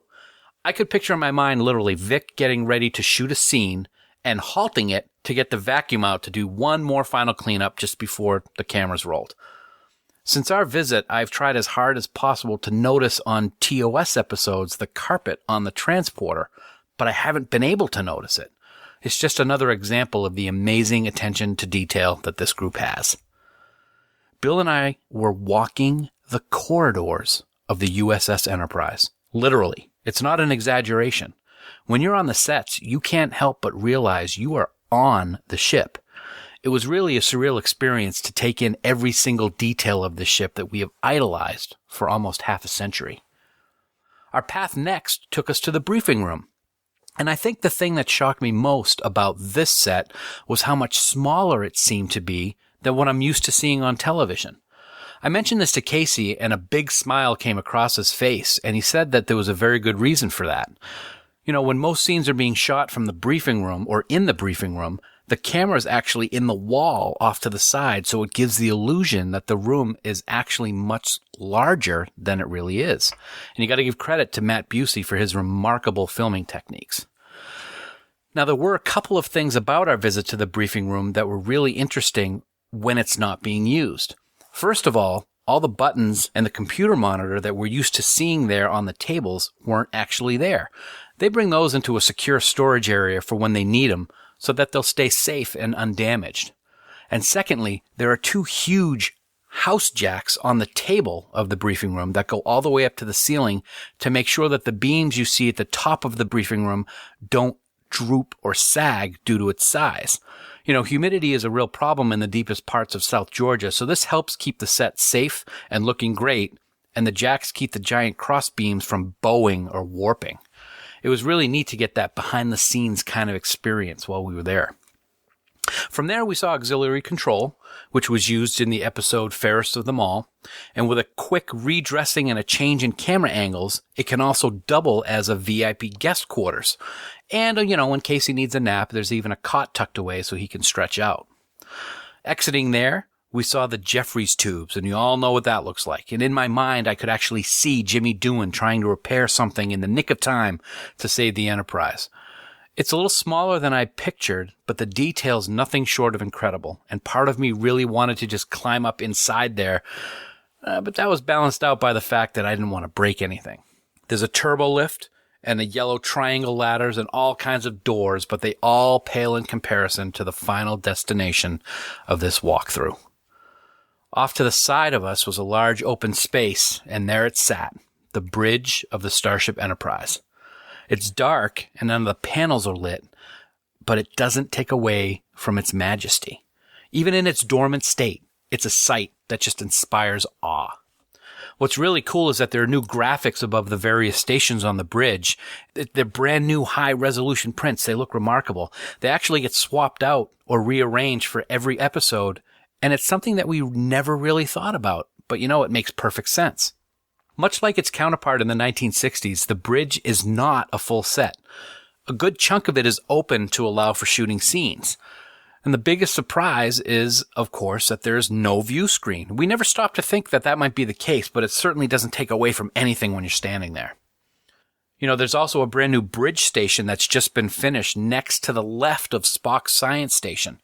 It's the navigation systems console, and it will play a very important role in one of the episodes being shot this week.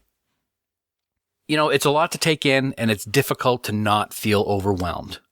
We're standing by the edge of the navigation station, and we're talking about how amazing everything looks. And then all of a sudden we hear voices in another part of the set. Voices kind of carry a lot walking around this stage. From sickbay, we actually hear Vic Mignogna guiding a tour of the set, and his guest is none other than Rod Roddenberry. This VIP that was being welcomed to the set is the actual son of Star Trek creator Gene Roddenberry. Rod's never been to the set before, and Vic was showing him every detail, and we could actually hear the amazement in Rod's voice and the sheer joy in Vic's as he gave this special tour. Casey informed us that there was a possibility that this tour might be recorded, and we should try to avoid the shoot so that we don't disrupt it. So we're going to have to be quiet and try to go around the back of the set to avoid their various stops as they're going along from area to area. It was a sight that wasn't unlike watching Scooby-Doo on Saturday mornings. You can set the scene. There you are. There's a hallway with a series of doors on each side, and Shaggy and Scooby are going in one door while being chased by a ghost, only to come out a different door with the Spectre right behind them. That's what it felt like, and it was hilarious, and that's exactly how it felt. We managed, thankfully, to evade Rod's tour, and we found ourselves coming back to the common area from behind the engineering section and what appeared to be the only air-conditioned part of the set. In it is the interior of a shuttlecraft, which was totally unexpected, and we're definitely going to have to investigate that later for sure. Back in the common area, it's time for more coffee. Dan and I sit at one of the cafeteria tables and begin to debrief on what we just saw, and I'm not going to lie, we were truly putting the geek in Trek Geek at that moment. I felt a bit like one of those characters in the classic Get a Life skit on Saturday Night Live, asking questions of William Shatner. I was obsessing on all the things about the set and the decoration that I took for granted seeing on television every time I watched an episode. After checking the recording gear for the 1,000th time and discussing our strategy for getting some audio, we see Vic Mignogna emerge from his tour with Rod.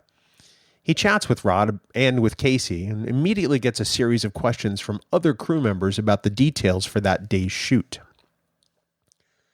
One of the things we noticed immediately was the relaxed atmosphere at the studio.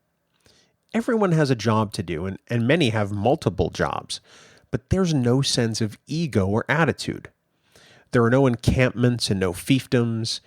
Everyone here wants to help make this production the best it can be, and everyone is willing to help everybody else. It's truly an amazing collection of artists and creative people. They've all been recruited by Vic, and on a daily basis, he must answer hundreds of questions like the ones he's getting today. He's unfazed by it all, and he's got the confidence in the team he's collected here to help bring his vision to reality. And then he looks to his left and sees us sitting at a table. A smile from ear to ear came across his face as he excused himself and walked over to us. Captain John Christopher, U.S. Air Force, serial 4857932, Blue J4. Command saw a radar blip, possible UFO. I was dispatched by plane to get a visual. Soaring through the clouds, I was approaching from below. I glimpsed what appeared a spacecraft. Seconds later, I was aboard the UFO. Uh-oh.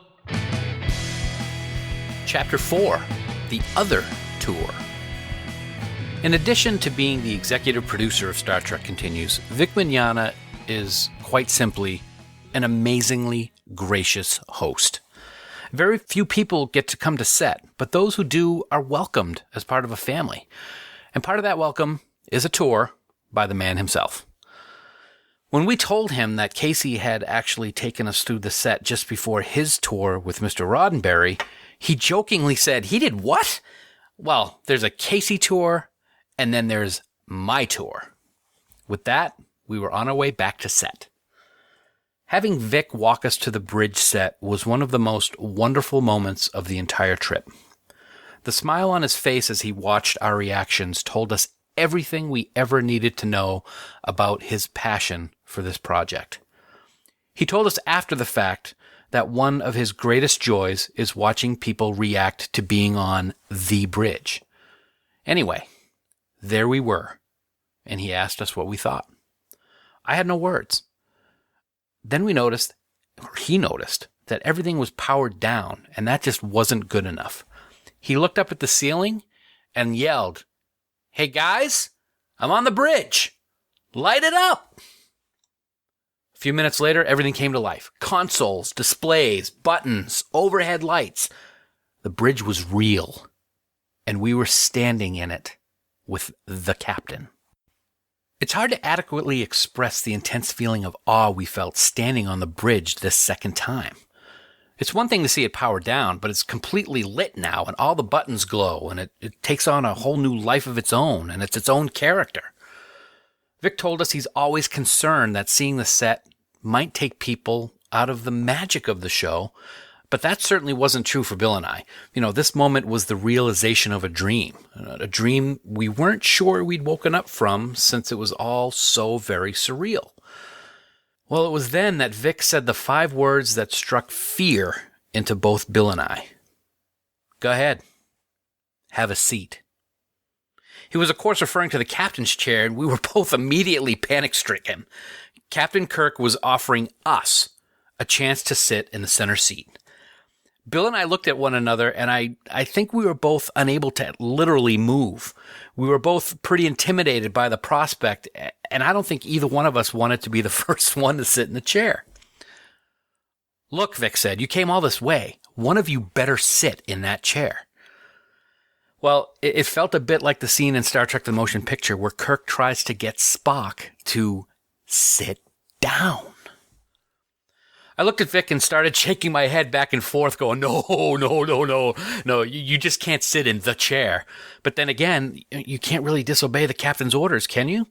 So I stepped up on the platform, turned around, and just sat.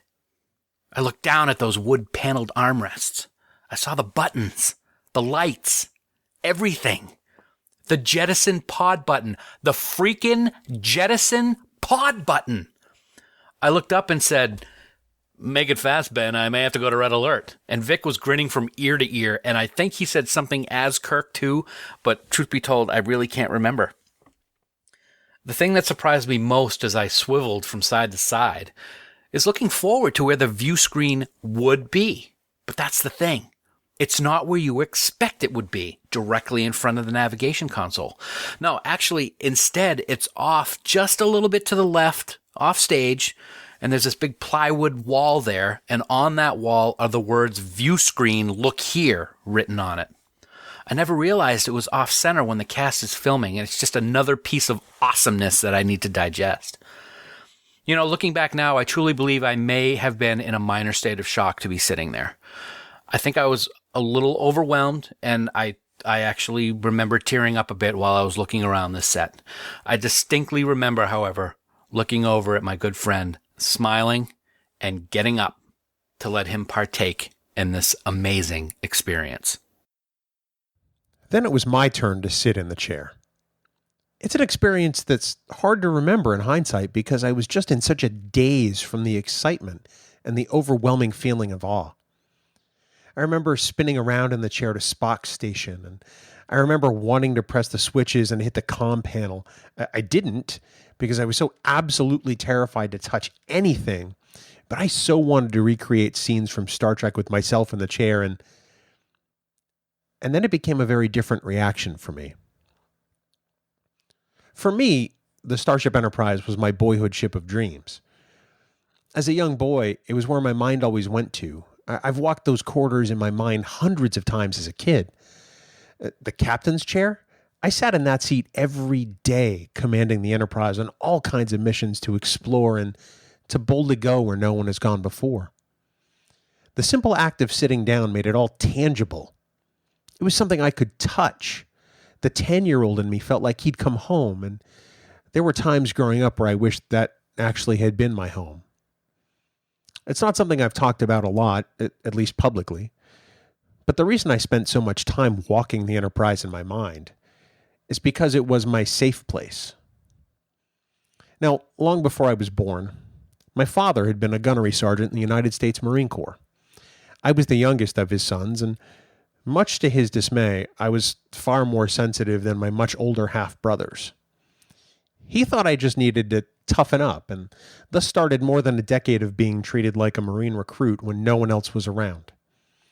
There was a lot of name-calling and screaming. There was demeaning talk and diatribes on how I would never amount to anything. When no one else was around, it wasn't uncommon for my father to grab me by the neck, the back of my hair, and yank it back so hard, and he could literally scream at me only inches from my face. In those moments, the Starship Enterprise was the place I would go to in my mind to feel safe and to feel free.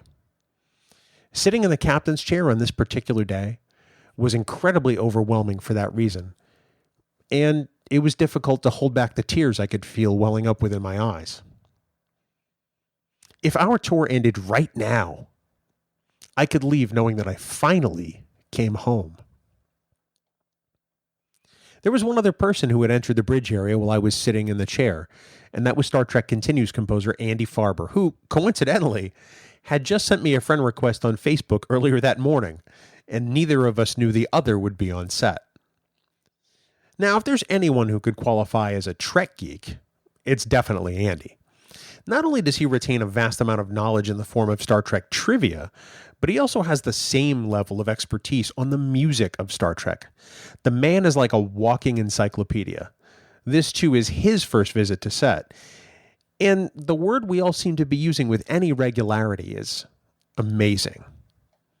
You know, it was at this point we finally remembered that we had our phones on us. You know, the phones that have cameras on them that mean you could actually take pictures. I don't know why it didn't occur to us earlier, but it finally did at this particular point, and there may have been a selfie or two taken on the bridge, I won't lie. Rod Roddenberry wandered back to the bridge at this point, and he and Vic took a few pictures. I think I could have spent all day sitting on the bridge and just taking photos. We all wandered back to the common area so that the crew could set up for today's shoot. For me, that meant it was time for more coffee, and I really needed it considering I still had Aaron Neville stuck in my head. Thanks, Dan. As I was pouring my next cup, I was greeted by a woman who I hadn't yet met, and she was extremely friendly. "Are you enjoying your time with us?" she asked. I replied that I was, and the smile on my face must have made that statement seem completely obvious. She said that it was a treat to have us here and she was glad that we could make the trip down. I thanked her and introduced myself, and finally she replied with 3 words that really blew me away. I'm Vic's mom. I was just stunned. Dan and I have always imagined Star Trek Continues as a family, but we didn't think there would be actual family working behind the scenes. It's amazing to think that the woman who raised Vic and saw all of his Star Trek dreams, and probably his home movies, was now helping him realize his dream in some way. I thought of how many times she must have sat through Star Trek as Vic watched it, and never knew back then that she would be looking at Star Trek in a completely different way today. She told me to be sure to let her know if there was anything we needed. And she told me that once you've come to visit, you're family. I joked that if that meant I was being put to work, I was completely okay with that, and we both shared a laugh. Now, while all of this is going on, I can see more cast members filing in and getting into costume and makeup. There's an energy filling the studio now as people are getting ready for a day's work in front of and behind the camera.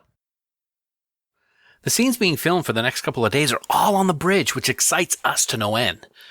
It's everything we hoped for. Sure, we would have been excited to see filming anywhere, but the bridge is central to everything that happens on Star Trek. Today, parts of episode 6 are being shot, and as we walked into the area that the bridge set is in, Bill got a good look at the slate, which had the title for the episode, Come Not Between the Dragons. At this point, we have no idea what it means. Bill knows it's from Shakespeare because he's the educated one, not me. I have no idea how it relates to the story, nor does Bill, but one thing for sure, it has definitely got our brains working overtime. So the scene is set. The bridge crew is assembled on the bridge. The crew's ready. The cast's ready. The episode director, Julian Higgins, is working through some last-minute details before the camera starts to roll. We have no idea how everyone on set is feeling, but we are nervous as hell. As someone new to a live and working set, you can imagine as the, quote, new kids on the block, Bill and I didn't want to bring attention to ourselves. I could imagine the horror if I knocked something over in the middle of a scene, or, God forbid, sneezing when Kirk was giving an order. And believe me, the opportunity was definitely there.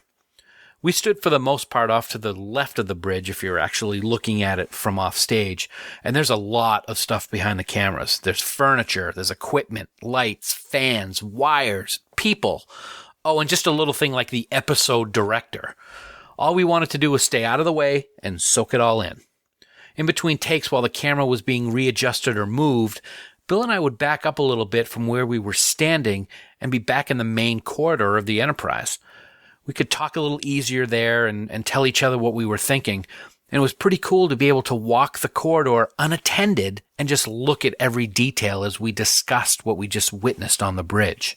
Even though we were those aforementioned new kids, we were made to feel so very much at home by everyone on the set. And that couldn't be more evident than when Matt Busey was having trouble with his back in between takes. Working that camera at odd angles, in addition to being responsible for setting up all the overhead lights for every scene, must take a lot out of a person's back, especially someone as tall as Matt. At one point, he had to lie on the floor and stretch it out. It was still bothering him, so when Bill and I were standing at the very end of the bridge set and watching, First Assistant Director Scotty Whitehurst took off his shoes to walk on Matt's back. Well, who was right there to help balance Scotty but our very own executive producer, Bill? And it was glorious. It looked like Scotty and Bill were dancing together as Matt laid on the floor. I knew that Bill felt right at home, and there were no questions asked, no who are you looks or anything like that. It was people coming together to help in any way, even if it was one of us new kids. Shortly after this, filming resumed, and from our vantage point next to the navigational subsystems control, we were practically standing right on top of the scene. We never imagined we'd be this close to the set during the actual shoot, and it was mesmerizing. So here's the scene. Just a few feet from us, Vic Mignogna strides across the bridge by the engineering console where Kat Roberts is seated, and stops in front of Rod Roddenberry at the Environmental Systems Station dressed as a red shirt. Rod hands the captain a data card, and Vic steps down next to where Grant Imahara and Wyatt Lenhart are at the command module. The shooting is seen for the prologue of this episode and joking about Chekhov wanting to earn some stripes for his uniform when something strikes the Enterprise and crashes through the hull. They go through several different takes of the scene, presumably so that director Julian Higgins can have a few different looks. Vic even asked for another take to deliver a line slightly differently. Each of the takes seems great to us, but there are subtle nuances to each of the takes. And at one point, Wyatt ad-libs a line that makes everyone on set laugh, and we think that one might be saved for the episode's gag reel.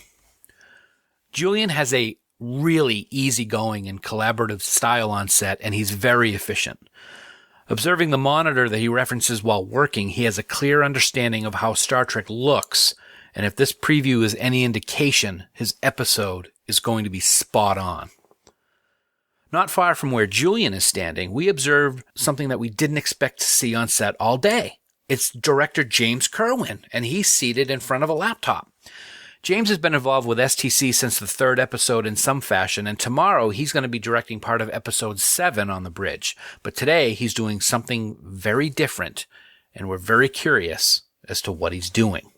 Yeah, that's a good question. When I first came on Star Trek Continues, I was a one-time writer-director. It was just for episode 3. Then they brought me back on to direct 4 and made me story editor.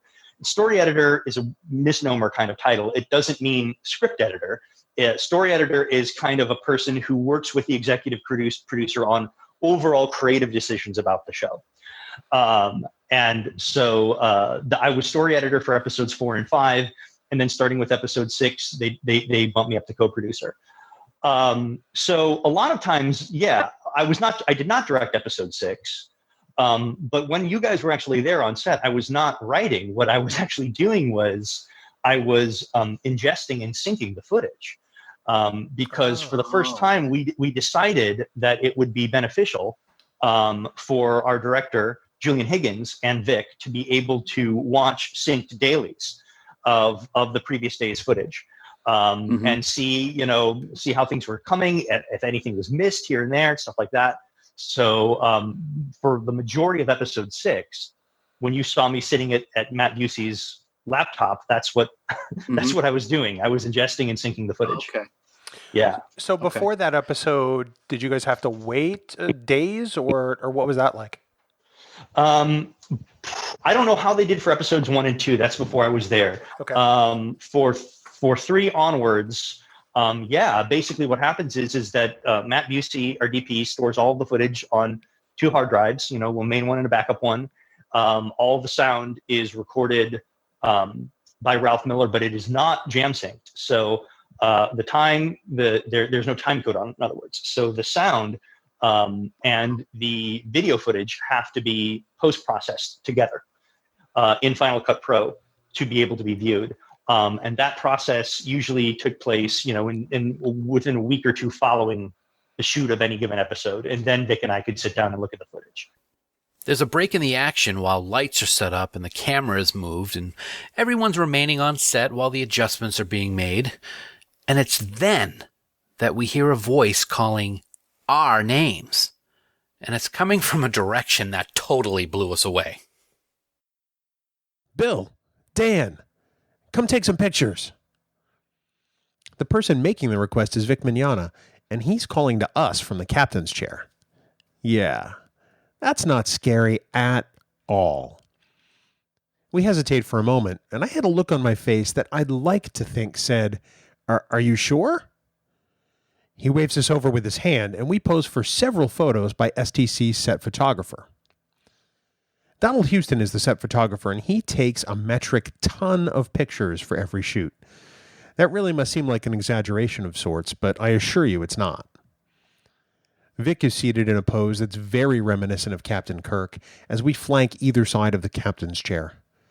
It's a moment that's a little surreal for both of us, and certainly one we didn't expect. In fact, in the first version of the photo taken with my phone, Dan isn't even smiling, something I gave him endless grief about for quite a while. With our mini photo shoot complete, we walk over to the communications console to say hi to Kim Stinger. Kim had been on our podcast and was so wonderful to get to know. She welcomes us like friends she hasn't seen in forever. There are laughs, there are hugs, there are more photos.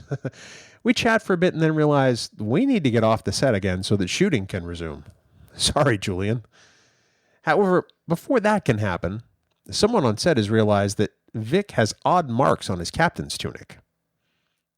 The wooden arms of his captain's chair were freshly stained the night before, and unbeknownst to Vic, they weren't completely dry. As a result, there are now wood stain marks on the sleeves lining his forearms.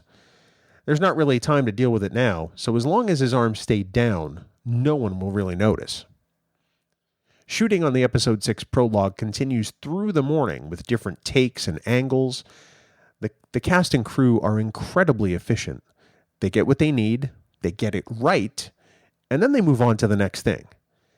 You've probably heard Vic talk on our podcast about how they work, and that it's not really an atmosphere that lends to volunteerism per se, and we see firsthand how true that is. Everyone that's gathered here knows what they're doing. They may be in various stages of their career or their experience, but they're all incredibly good at what they do. We get the sense that they simply wouldn't be here otherwise. People of all skill levels do need to eat, however, and that means it's time for a lunch break. I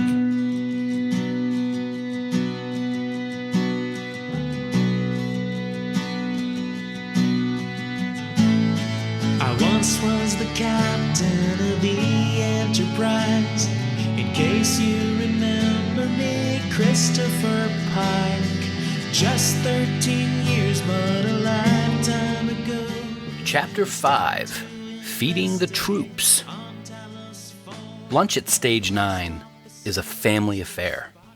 At first, Bill and I had planned to duck off site somewhere and have lunch away from the studio, mainly because we weren't part of the cast and crew. In our minds, we didn't have the expectation to sit down and partake because we were guests, and in all honesty, we truly didn't want to impose or assume anything. That notion was dispelled very quickly, however, when Vic, Casey, and just about everyone else insisted that we stay and eat with everyone, so who are we to argue? The common area we were in earlier has now become a cafeteria of sorts, with a makeshift buffet and people sitting down to eat. The cast has put robes on over their costumes to ensure they don't get anything on them, and we get into line last. We figured there was no way we should grab our food before anyone working on the show. We find a place to sit down, and at the table already are Lisa Hansel, Donald Houston, and Little Michelle, among others. Little Michelle, as she introduced herself to us, is Michelle Siles. She's called that because, well, the other Michelle on set is a bit larger than life, shall we say? She may not have the nuclear energy and boisterous personality of our dear friend Michelle Specht, but little Michelle has a crucial job on the set of Star Trek Continues. And in this episode, she's the boom operator. In every scene we've watched today, Michelle was standing just out of frame somewhere with a microphone to capture all of the dialogue in the scene being filmed. And believe me, it's a hard job, and we give her all the credit in the world. At various points through the morning, we watched Michelle with her arms extended above her head holding the microphone for long periods of time, a job that we both question our own ability to do half as well as little Michelle does. Lunchtime conversation was not what we expected at all, because it was largely about us. Instead of us asking questions and learning about the people on set, the tables were turned with genuine curiosity about us and our podcast, how and why we got started, and what we love about it. It evolved into a great discussion about Star Trek and fandom, and there are lots of laughs everywhere. In fact, that's actually a really great description of the entire room. There's laughter and joy and people enjoying each other's company everywhere. There's no stress. There isn't any dread to, quote, go back to work. Lunchtime, like everything else about this production, is something the cast and crew experiences together. Like all lunch breaks, though, they must come to an end, and the people assembled must get back to work. This afternoon shoot, though, is about to become a little bit more complicated due to the absence of a certain Vulcan science officer. Behind every man's a woman, urging him on to greater things. So it was with my wife Stella, urged me into outer space. With her constant and eternal, infernal, confounded nagging, I carried her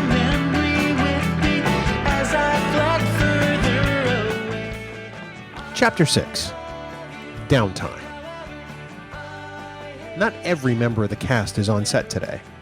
Some of the absences are planned. Both Chuck Huber, who plays Dr. McCoy, and Michelle Specht, who plays Dr. McKenna, are not scheduled to shoot until the following week.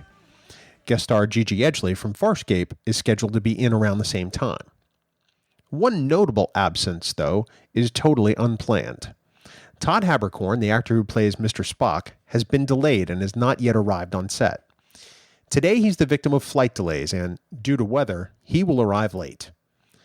This has caused a delay on set, and the shooting schedule will have to be reworked to accommodate his absence. The delay may be an inconvenience to the cast and crew, but Vic sees it as a prime opportunity for us to talk to some people, including him. We grab our gear and we head to a darkened sickbay. Vic has a cup of coffee and an unopened bag of snack-sized Doritos in his hand. He sits on one of the bio beds and eventually reclines back, propping himself up on one elbow, and we get some interesting revelations on episode 6. So obviously we were on set today, watching the goings-on. Glad to have you. We are elated to be here. Oh, good. Beyond Good. words. This guy has had total fanboy moments the whole day. Well, I got to tell you, one of my favorite things is sharing this with people. Everybody in my production team knows that if anybody special comes to set, they are not permitted to walk through these sets until I can give them a tour, because I'm so proud of what we've done here, and and I want to be the one to see other people's faces and other people's reactions to it. It's funny because when we first had you on, we talked about your first reaction standing there in costume on the bridge, and you talked about it like a come to Jesus moment. And it was interesting because my first time walking onto that set, I felt very much like a young kid walking into a gigantic church for the first time. Yeah. Because it was almost like, wow, there was an awness and a grandeur to it. Yeah. I mean, granted, it's a set and it looks maybe slightly Well, smaller yeah, in but person, it's like it's like seeing the Colosseum in textbooks your whole life, Yeah. and postcards and in movies, and it exists somewhere, but all you have is your imagination of it, and to actually see it and to be able to walk up to it and touch it and like, this is the one and only one. Yeah. The one and only Colosseum, and I am here. There's no place. There are very, very few places on Earth that you could walk onto the bridge of the original Enterprise, and I would dare say no place that you can walk through the entire sound stage as complete as what you can here. It's funny because we both were intimidated to sit in the chair this morning. And you ordered us to sit in the chair. We didn't. I think Bill said, Dan, you froze for like 5 seconds before you moved, and then I didn't want to get out. I just wanted to sit there like Matt Decker, and I don't believe in your authority to relieve me. It was great. It was awesome. I think my first visit to the set was surreal. I mean, it didn't seem real. And we talked about this a little bit. You've seen probably a wide range of emotions of people that have visited the set and what they show on their face the first time that they're standing, not only near the bridge but on it. Yeah, and that's really something. Yeah. Well, I had the privilege of giving Rod Roddenberry a tour today. That was so cool. And it was such a thrill to see him react the way that he did. And then, of course, Doug Drexler is going to be coming in at the end of the shoot, and he has never seen anything like this. And Wow. I expect he'll just geek out and become a 15-year-old again as well. That's how I felt today. And it's like when you've seen a great movie and you take your friends and you go with them even though you've already seen it.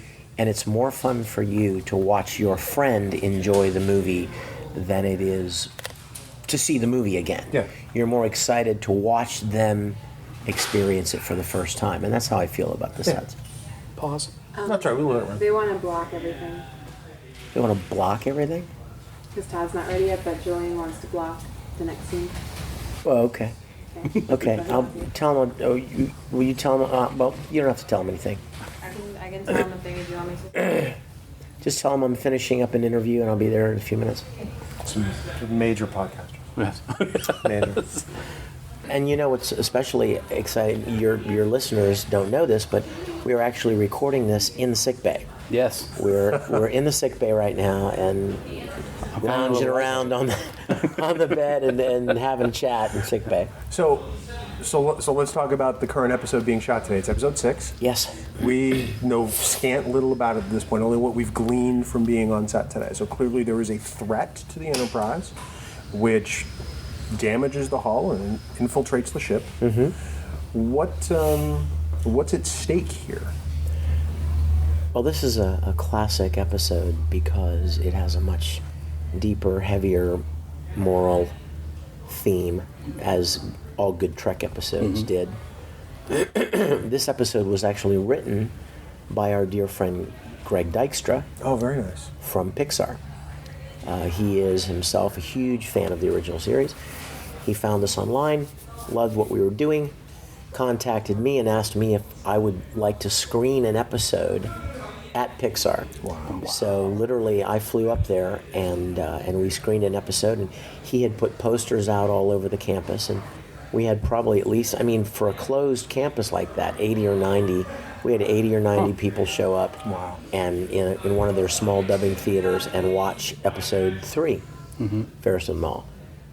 And after that, Greg wanted to come down and see the studio, and so he came down earlier this year when we shot 4 and 5, and we just hit it off. He's one of the nicest guys I've ever met.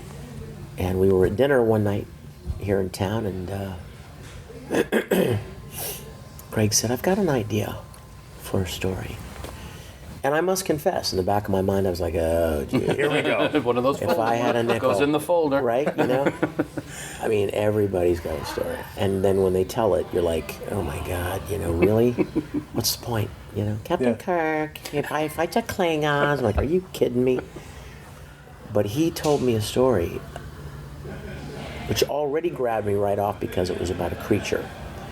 And knowing that we're going to do a limited number of episodes, I want there to be episodes that are very representational of what the original series was. So I wanted to have a historical episode, like episode 5. Right. I wanted there to be some sequels to original series episodes. I want there to be humor. I want to do a humorous episode. I want to do a creature episode. So he already had me interested when he talked about this creature that breaks through the hull of the Enterprise, which you shouldn't be able to do. Right.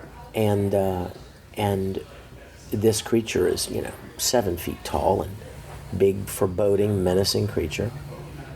But in classic Star Trek style, everybody's afraid of it. Everybody thinks it's a threat until they get it cornered, and they find out that it's more afraid of them than it is of that than they are of it. And while they're trying to figure out what this thing is, a larger creature shows up outside the ship. Clearly the same species, but much bigger. Wow. And what you find out is that the larger creature is the smaller creature's father, parent. So this giant creature in the Enterprise is actually a child, which is already kind of interesting. But then the theme of the episode ends up being child abuse. Oh wow! And it's hiding from its father, who abuses it. It's classic Trek. It classic is. Trek. You take some issue that is emotionally packed and carries a lot of weight and power to it, and then you couch it in an imaginative setting. And Greg came up with the idea. And then, because of his position with Pixar, he's a senior character designer at Pixar. So he designed and sculpted the creature to his specifications of what he imagined it would look like. And then we actually hired a company in Denver, Colorado, to build it. Because you know what? In the 60s, they'd have a guy in a suit. That's right. They wouldn't have had some CGI thing. Right. Would have been a guy in a suit. So, wow. That's great. So he wrote the screenplay, and then myself and James Kerwin did a little polishing on it, as we've done the last few episodes. And that's what we're working on. So is it safe to say that will there be any interaction with you and the creature CGI-wise? CGI? No. It'll all be... The creature's coming here. Excellent. And there's going to be a guy in it. Excellent. Damien Buer is my 6'6" friend from LA who is coming down here in a few days the creature is being driven from Denver because you don't dare send it. Yes. Right. Yep. Right. And I've seen it. And I mean, we went out there for a fitting, and they had a mock-up of it, and it is amazing. Wow. It's going to be as fantastic, if not more, than the classic original series creatures were. And he will be on set. The costume is so massive, you can't see anything. Like, there's no way to see when you're in it. Yep. So we're actually having a video system put in it. Oh, wow. Where there will be a little camera sticking out one of the little craters in the thing, and the camera will feed a small video monitor inside, so he'll be able to see where he's going and what he's doing. It's got light controls built into it. It's really quite something. It's every episode from the first episode, they've all been fantastic. Everyone is upping its game in every episode, it seems, in terms of what you're bringing us. Like, this sounds like it's a pretty massive undertaking for this.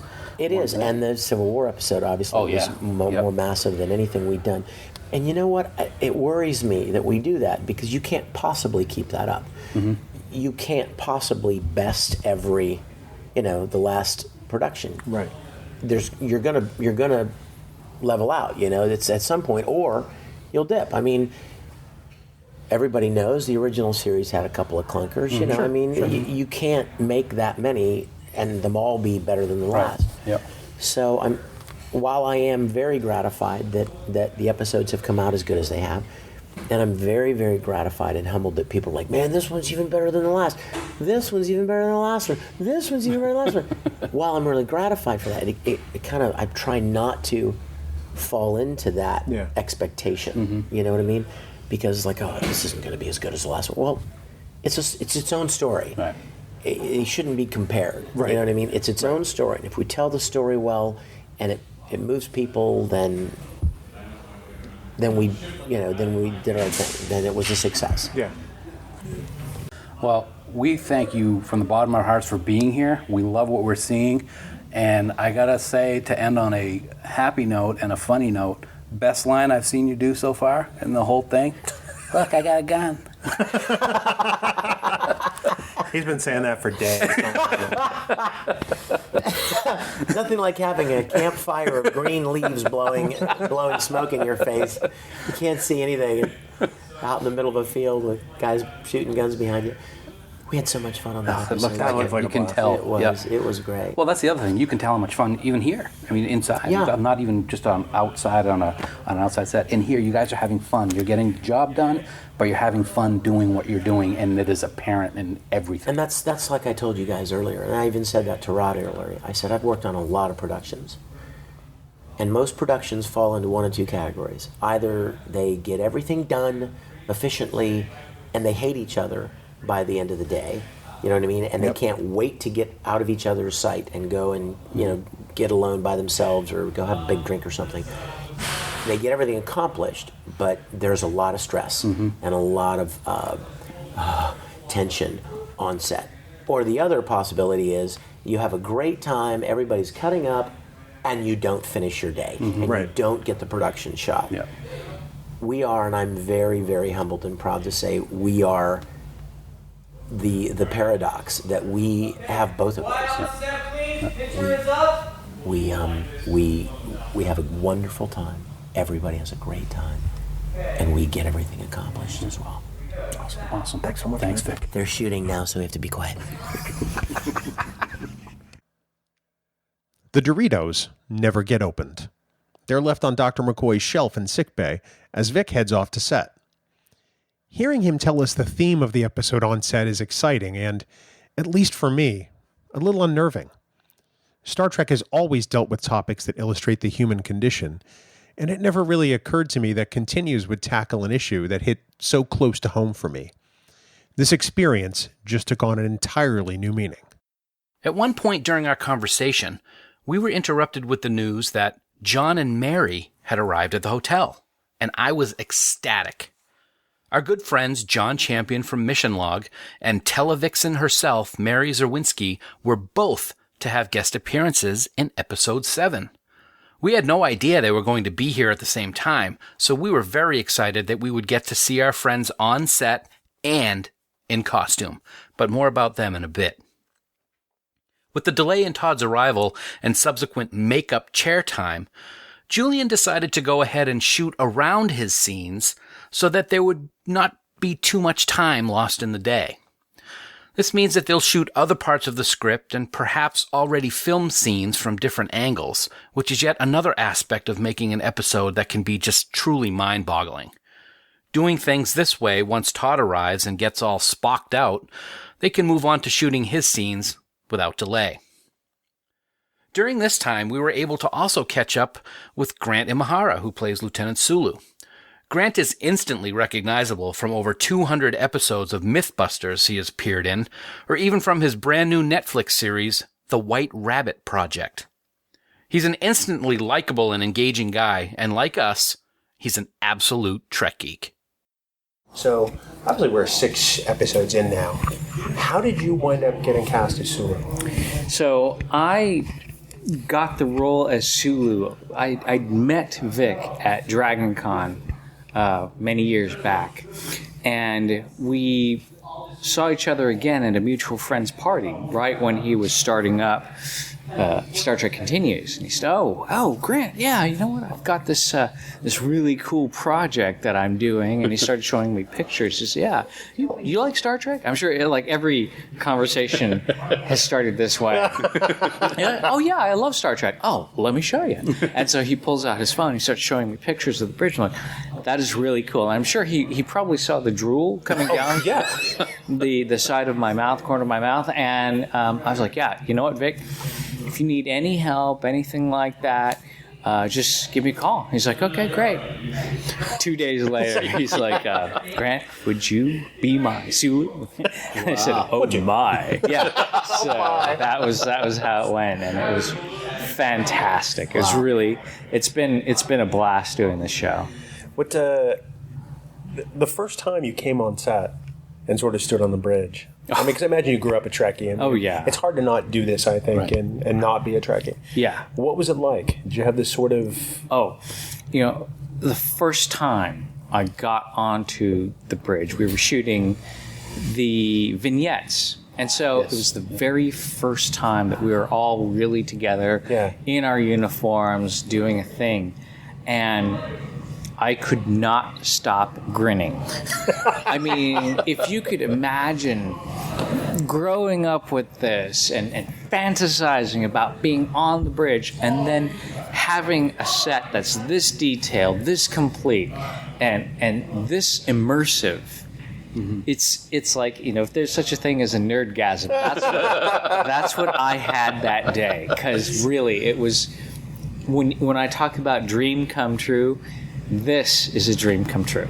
Wow. Obviously, people recognize you from Mythbusters. Yes. Are people now starting to recognize you as Sulu, and is that weird? Oh, yeah. No, it's not weird at all to get recognized for being Sulu. I mean, Mythbusters you kind of expect because, it's been on for 10 years, and people grew up watching it.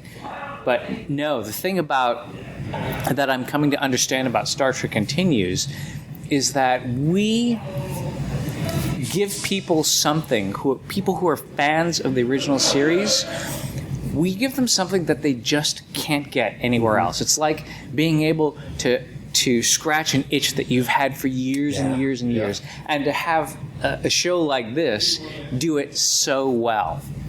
And so when I think about that from that perspective, about what we do for the fans, I'm like, oh yeah, it's a natural that people will say, I love Star Trek Continues. I love what you guys are doing. I want to help you. I can't wait for the next episode. Right. And out of anything that I've done over the years, this has been the one project that has gotten 100% approval from all the feedback I've had is incredibly positive. And, in this day and age, that's tough to say about anything. There's always haters out there, but Star Trek Continues is... Don't we know it? Oh, yeah. Right. And Trek fans are notoriously difficult to please. Yes. And they have very high standards. Yeah. Well, one of the things I want to say on one of the points that you just made is we've said this to some of the cast that we've talked to. I don't look at it as anymore as you are playing George's character of Sulu. You are now Sulu. Right. Vic is now Kirk. And that's a testament to the work that you guys are doing and the dedication that you have. And it's really phenomenal to see, for one thing. Has George seen your work, and has he commented on it at all? Yeah. When I first started, I thought what I should do is just send George a tweet. Star Trek Continues hadn't come out yet, but I was like, you know what? He's been such an inspirational figure to me as an Asian American kid growing up and seeing the one Asian American guy on TV who's not a thug or a gangster or some evil guy. He was a hero, and furthermore, he was part of the core crew flying the ship. And so when I was very young and watching this in syndication, I was like, wow, this is cool. It's cool to see somebody like me doing these cool things. Okay. Well, we'll catch up to you again. We'll catch up again. No problem. Thanks for a few minutes. Thanks, Appreciate it very much. Appreciate the time, man. All right. So sorry. With that, Grant was taken back to the set to shoot some scenes, and we didn't actually get a chance to sit down with him again during our visit. He was not on set for the episode 7 shoot the next day, but man, someday we'd love to hear the rest of his George story, and we sure hope we get the chance. As Grant is called back to set, Todd Haberkorn has finally arrived at Stage 9, and his first task is to transform into our favorite Vulcan. This is a project that will take about 2.5 hours. In reality, this means that they may only get to shoot a good solid hour or so of shooting time for Spock today. While this is going on, the Enterprise has gained a new red shirt, but not for long. On set, an impromptu vignette is being shot with Rod Roddenberry, and he gets to meet the typical red shirt fate in the process. It's pieced together quickly. The dialogue is created on the fly between Vic and the actors on set. Rod emerges from the turbo lift excited that he's dodged duty of the landing party because, quote, you know what happens to the red shirts. He enjoys a laugh for a second or two, and then another red shirt emerges from the turbo lift, apparently going crazy, and quickly vaporizes Rod with a phaser. Several different shots are taken, all of which elicit laughter from the assembled crew and spectators, and it's a moment we were glad to witness firsthand, and the moment doesn't seem to be lost on the STC crew either. At this point, John Champion and Mary Zawinski have arrived at the studio and are about to receive one of Vic Mignogna's world-famous Enterprise tours. Now, we give John a lot of grief on our show, and we joke around a lot, but he's become a really great friend of ours. In addition to being one of the best at what he does on Mission Log, he was an early and great supporter of our podcast. As he and Mary are guided on the tour of the set, lighting is being adjusted on the bridge for the next scene. Bill and I are back on set, and we're kind of excited to see John and Mary's reaction on this part of their tour. Certainly both of them have been on sets and in front of the camera before, but Vic Mignogna's right. There's something about being on that bridge set for the very first time. Luckily, their reactions did not disappoint in the slightest, and it was just amazing to be able to witness it firsthand. We'll get to spend some time with John and Mary tomorrow as they shoot their scenes for Episode 7, but in the meantime, the shooting day for Episode 6 is coming into the home stretch. Todd is now in full Spock regalia and is reported to the bridge. The way they shot around him earlier in the day, you'd never know that Spock wasn't actually on set until now. Quick work is made of his scenes, and it completes the shooting schedule for the day. One of the things that surprised us the most about the schedule here at Star Trek Continues is that it's surprisingly normal. On this set, you don't see the cast and crew working until the wee hours of the morning. They get everyone out at a reasonable hour so they can do things like eat dinner and maybe even chat with loved ones. All of the people here are volunteering their time, and that's not a fact that's lost on anyone. With the bridge powering down and the lights going off for the day, the cast begins the process of hanging up their Starfleet uniforms for yet another shift. Soon, the focus will change to dinner. People begin to say their goodbyes to us, for now, but little do we know that we'll be seeing them again sooner than we think. All aboard the Botany Bay. 85 people floating through space. Checking the computer reveals that they're Superman. First there's Khan. He almost died. He may have fooled LT MacGyver's, but he's not a nice guy. Kirk and Spock and Bones try to research where these people have been. Chapter 7, Dinner. After packing up our gear, we made the short drive back to our hotel. There we called our wives, since our cell phones were off for the vast majority of the day, and I'm sure we sounded like complete and utter nerds as we talked about our day on set.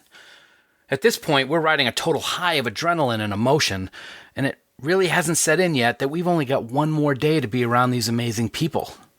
And as it turns out, there was really no time to think about that anyway. In the middle of raving about the day's events, we actually got a text from Kat Roberts asking where we were and if we were coming to dinner with everyone. And that was something that we hadn't even thought possible, but we jumped at the opportunity immediately. We got into our car and drove the literal 2 minutes to where the restaurant was. Upon arrival, it didn't take long to find everyone either. There were about 40 of them, taking up a majority of the restaurant, and at a very long table, there were 2 open spots reserved just for us. Gathered at the table are a large portion of the cast and crew, and at our end of the table, there's John and Kat Roberts, Liz Wagner, who plays Nurse Burke, and our good friend Larry Nemechek. Also at the table are Rod Roddenberry, Kipley Brown, who will be in episode 7, and her husband, comedian Emo Phillips. You know, there's a funny story about that. Bill is a big Emo Phillips fan dating back to his high school days. At one point, Emo walked right by him and Bill said, "Wow, that guy reminds me of Emo Phillips." It wasn't until several months later that he realized it actually was Emo, and he's been kicking himself ever since. After dinner, the large group splintered off into smaller groups. Some were headed back to their rooms to sleep, others were going back to watch movies, and others were going to go grab a drink or two at a different bar. Well, we'll let you guess which one we opted for. We are en route to Pollux 4, a planet in the Beta Geminorum system.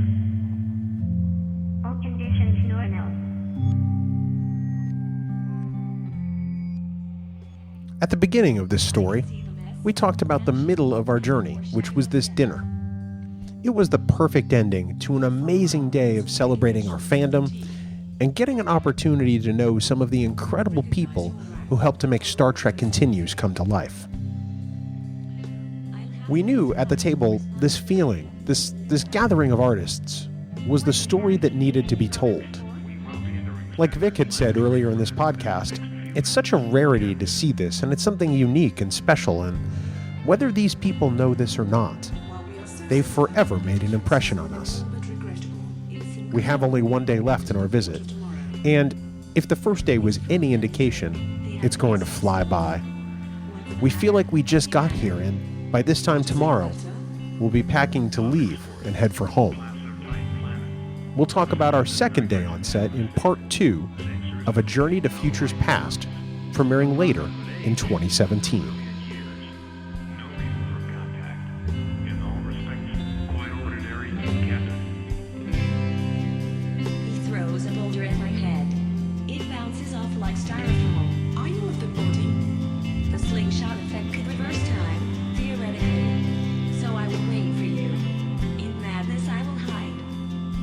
Well, if that isn't probably one of the most amazing recounts of a special, just the most special occasion that could happen to somebody in this type of fandom, I'm not exactly sure what is, because when something resonates so deeply with you from the minute that you step onto the premises of this warehouse that housed the Starship Enterprise set, and then obviously to be given the I don't know, it's more than a cook's tour. It's more than behind the scenes. It's something it was just special. Let's just put it that way.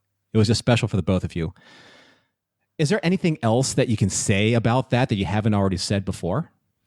Well, granted, this is only part 1.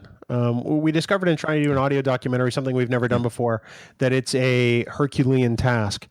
And we discovered very quickly we'd have to split this up into 2 episodes because we've never scripted anything out before. So there's another dimension of this story that we'll tell in part 2, because we had the euphoria of being there the first time, and in part 2 we have the realization that we have to leave this place. Mm-hmm. And we talk about that. We talk about the relationships that we've forged, because we still talk to these people from Star Trek Continues regularly. They've become part of our Trek family and we theirs, which really is kind of mind-blowing to us.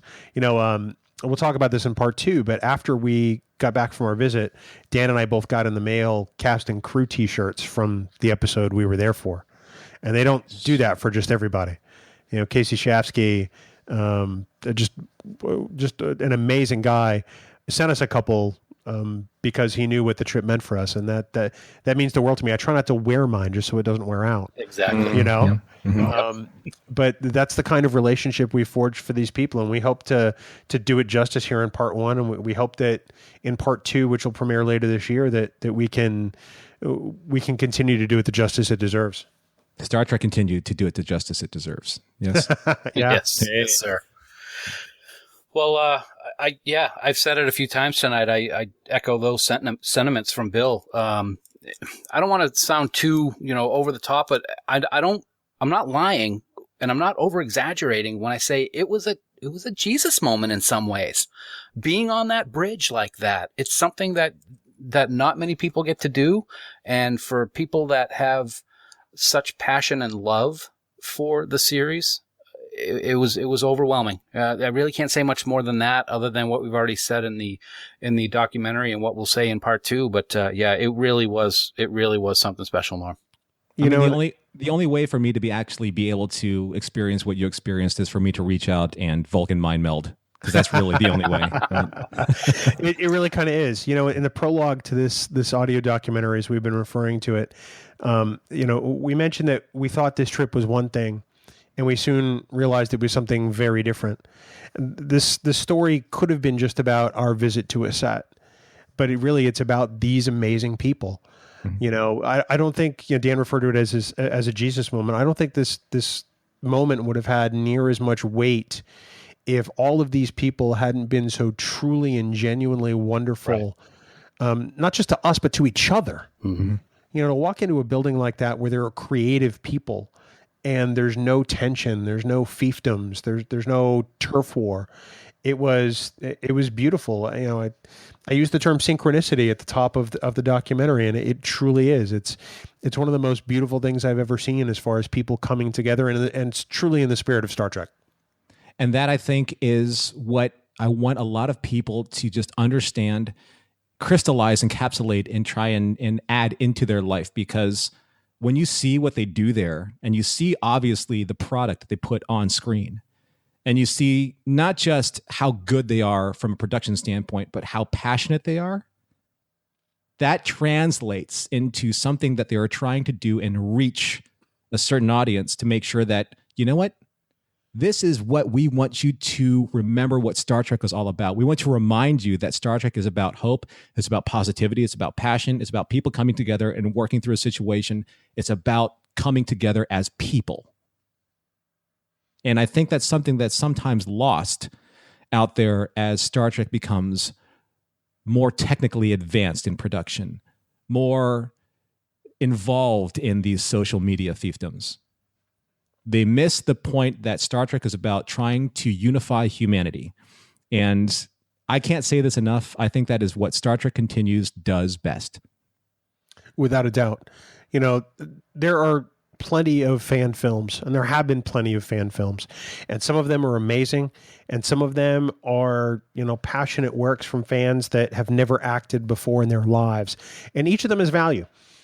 This one kind of takes fan films and kicks it up a notch, not just the look, but the stories. These stories are as close to the original series as any story I've ever seen, and light years beyond any other fan film that could be considered its contemporary.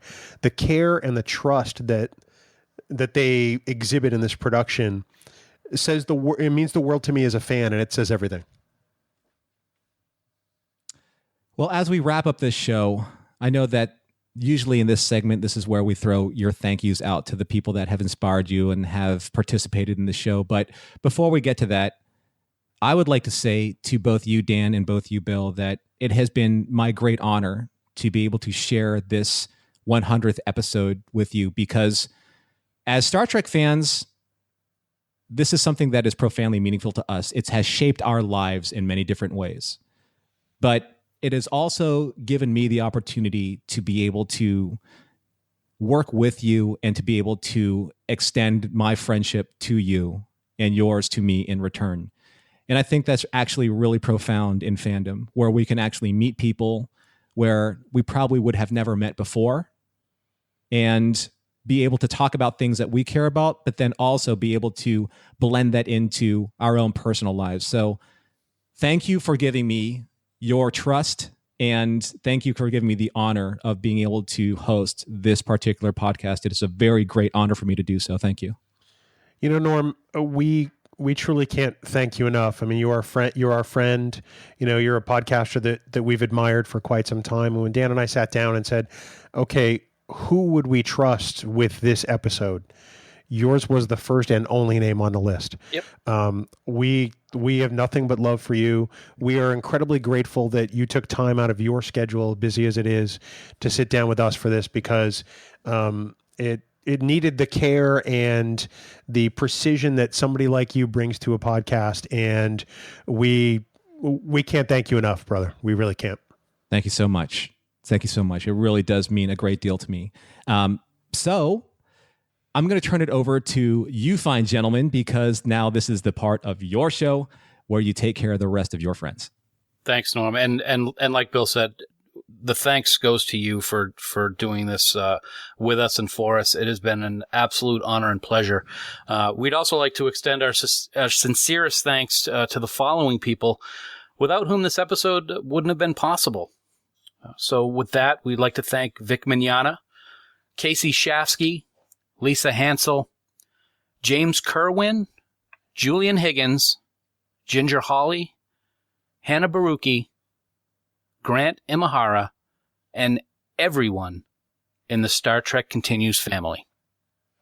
By far, they are way too many to mention, and there's no way we could possibly talk to them all, but we do love them all dearly and miss them incredibly. Dan, of course, special thanks to our great friends in the band 5 Year Mission for the use of their music in not just this episode, but in every episode of Trek Geeks.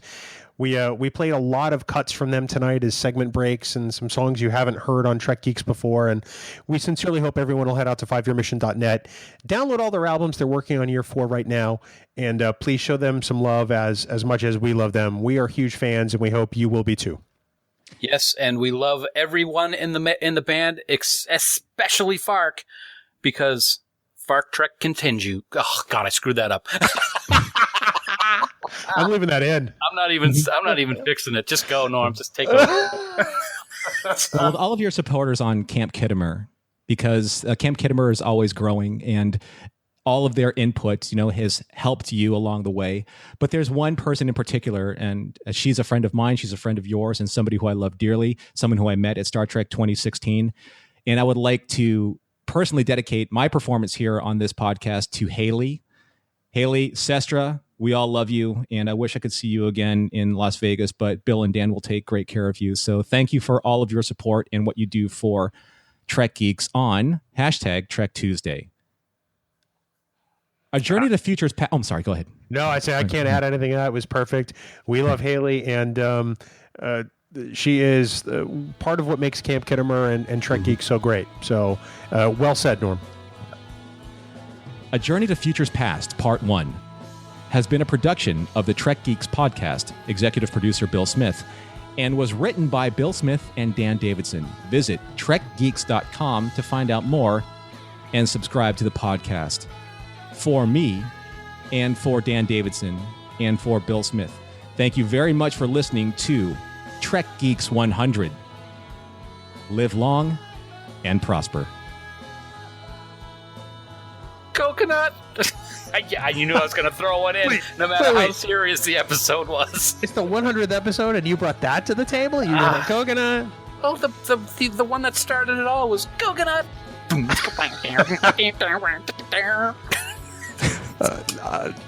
So say we all.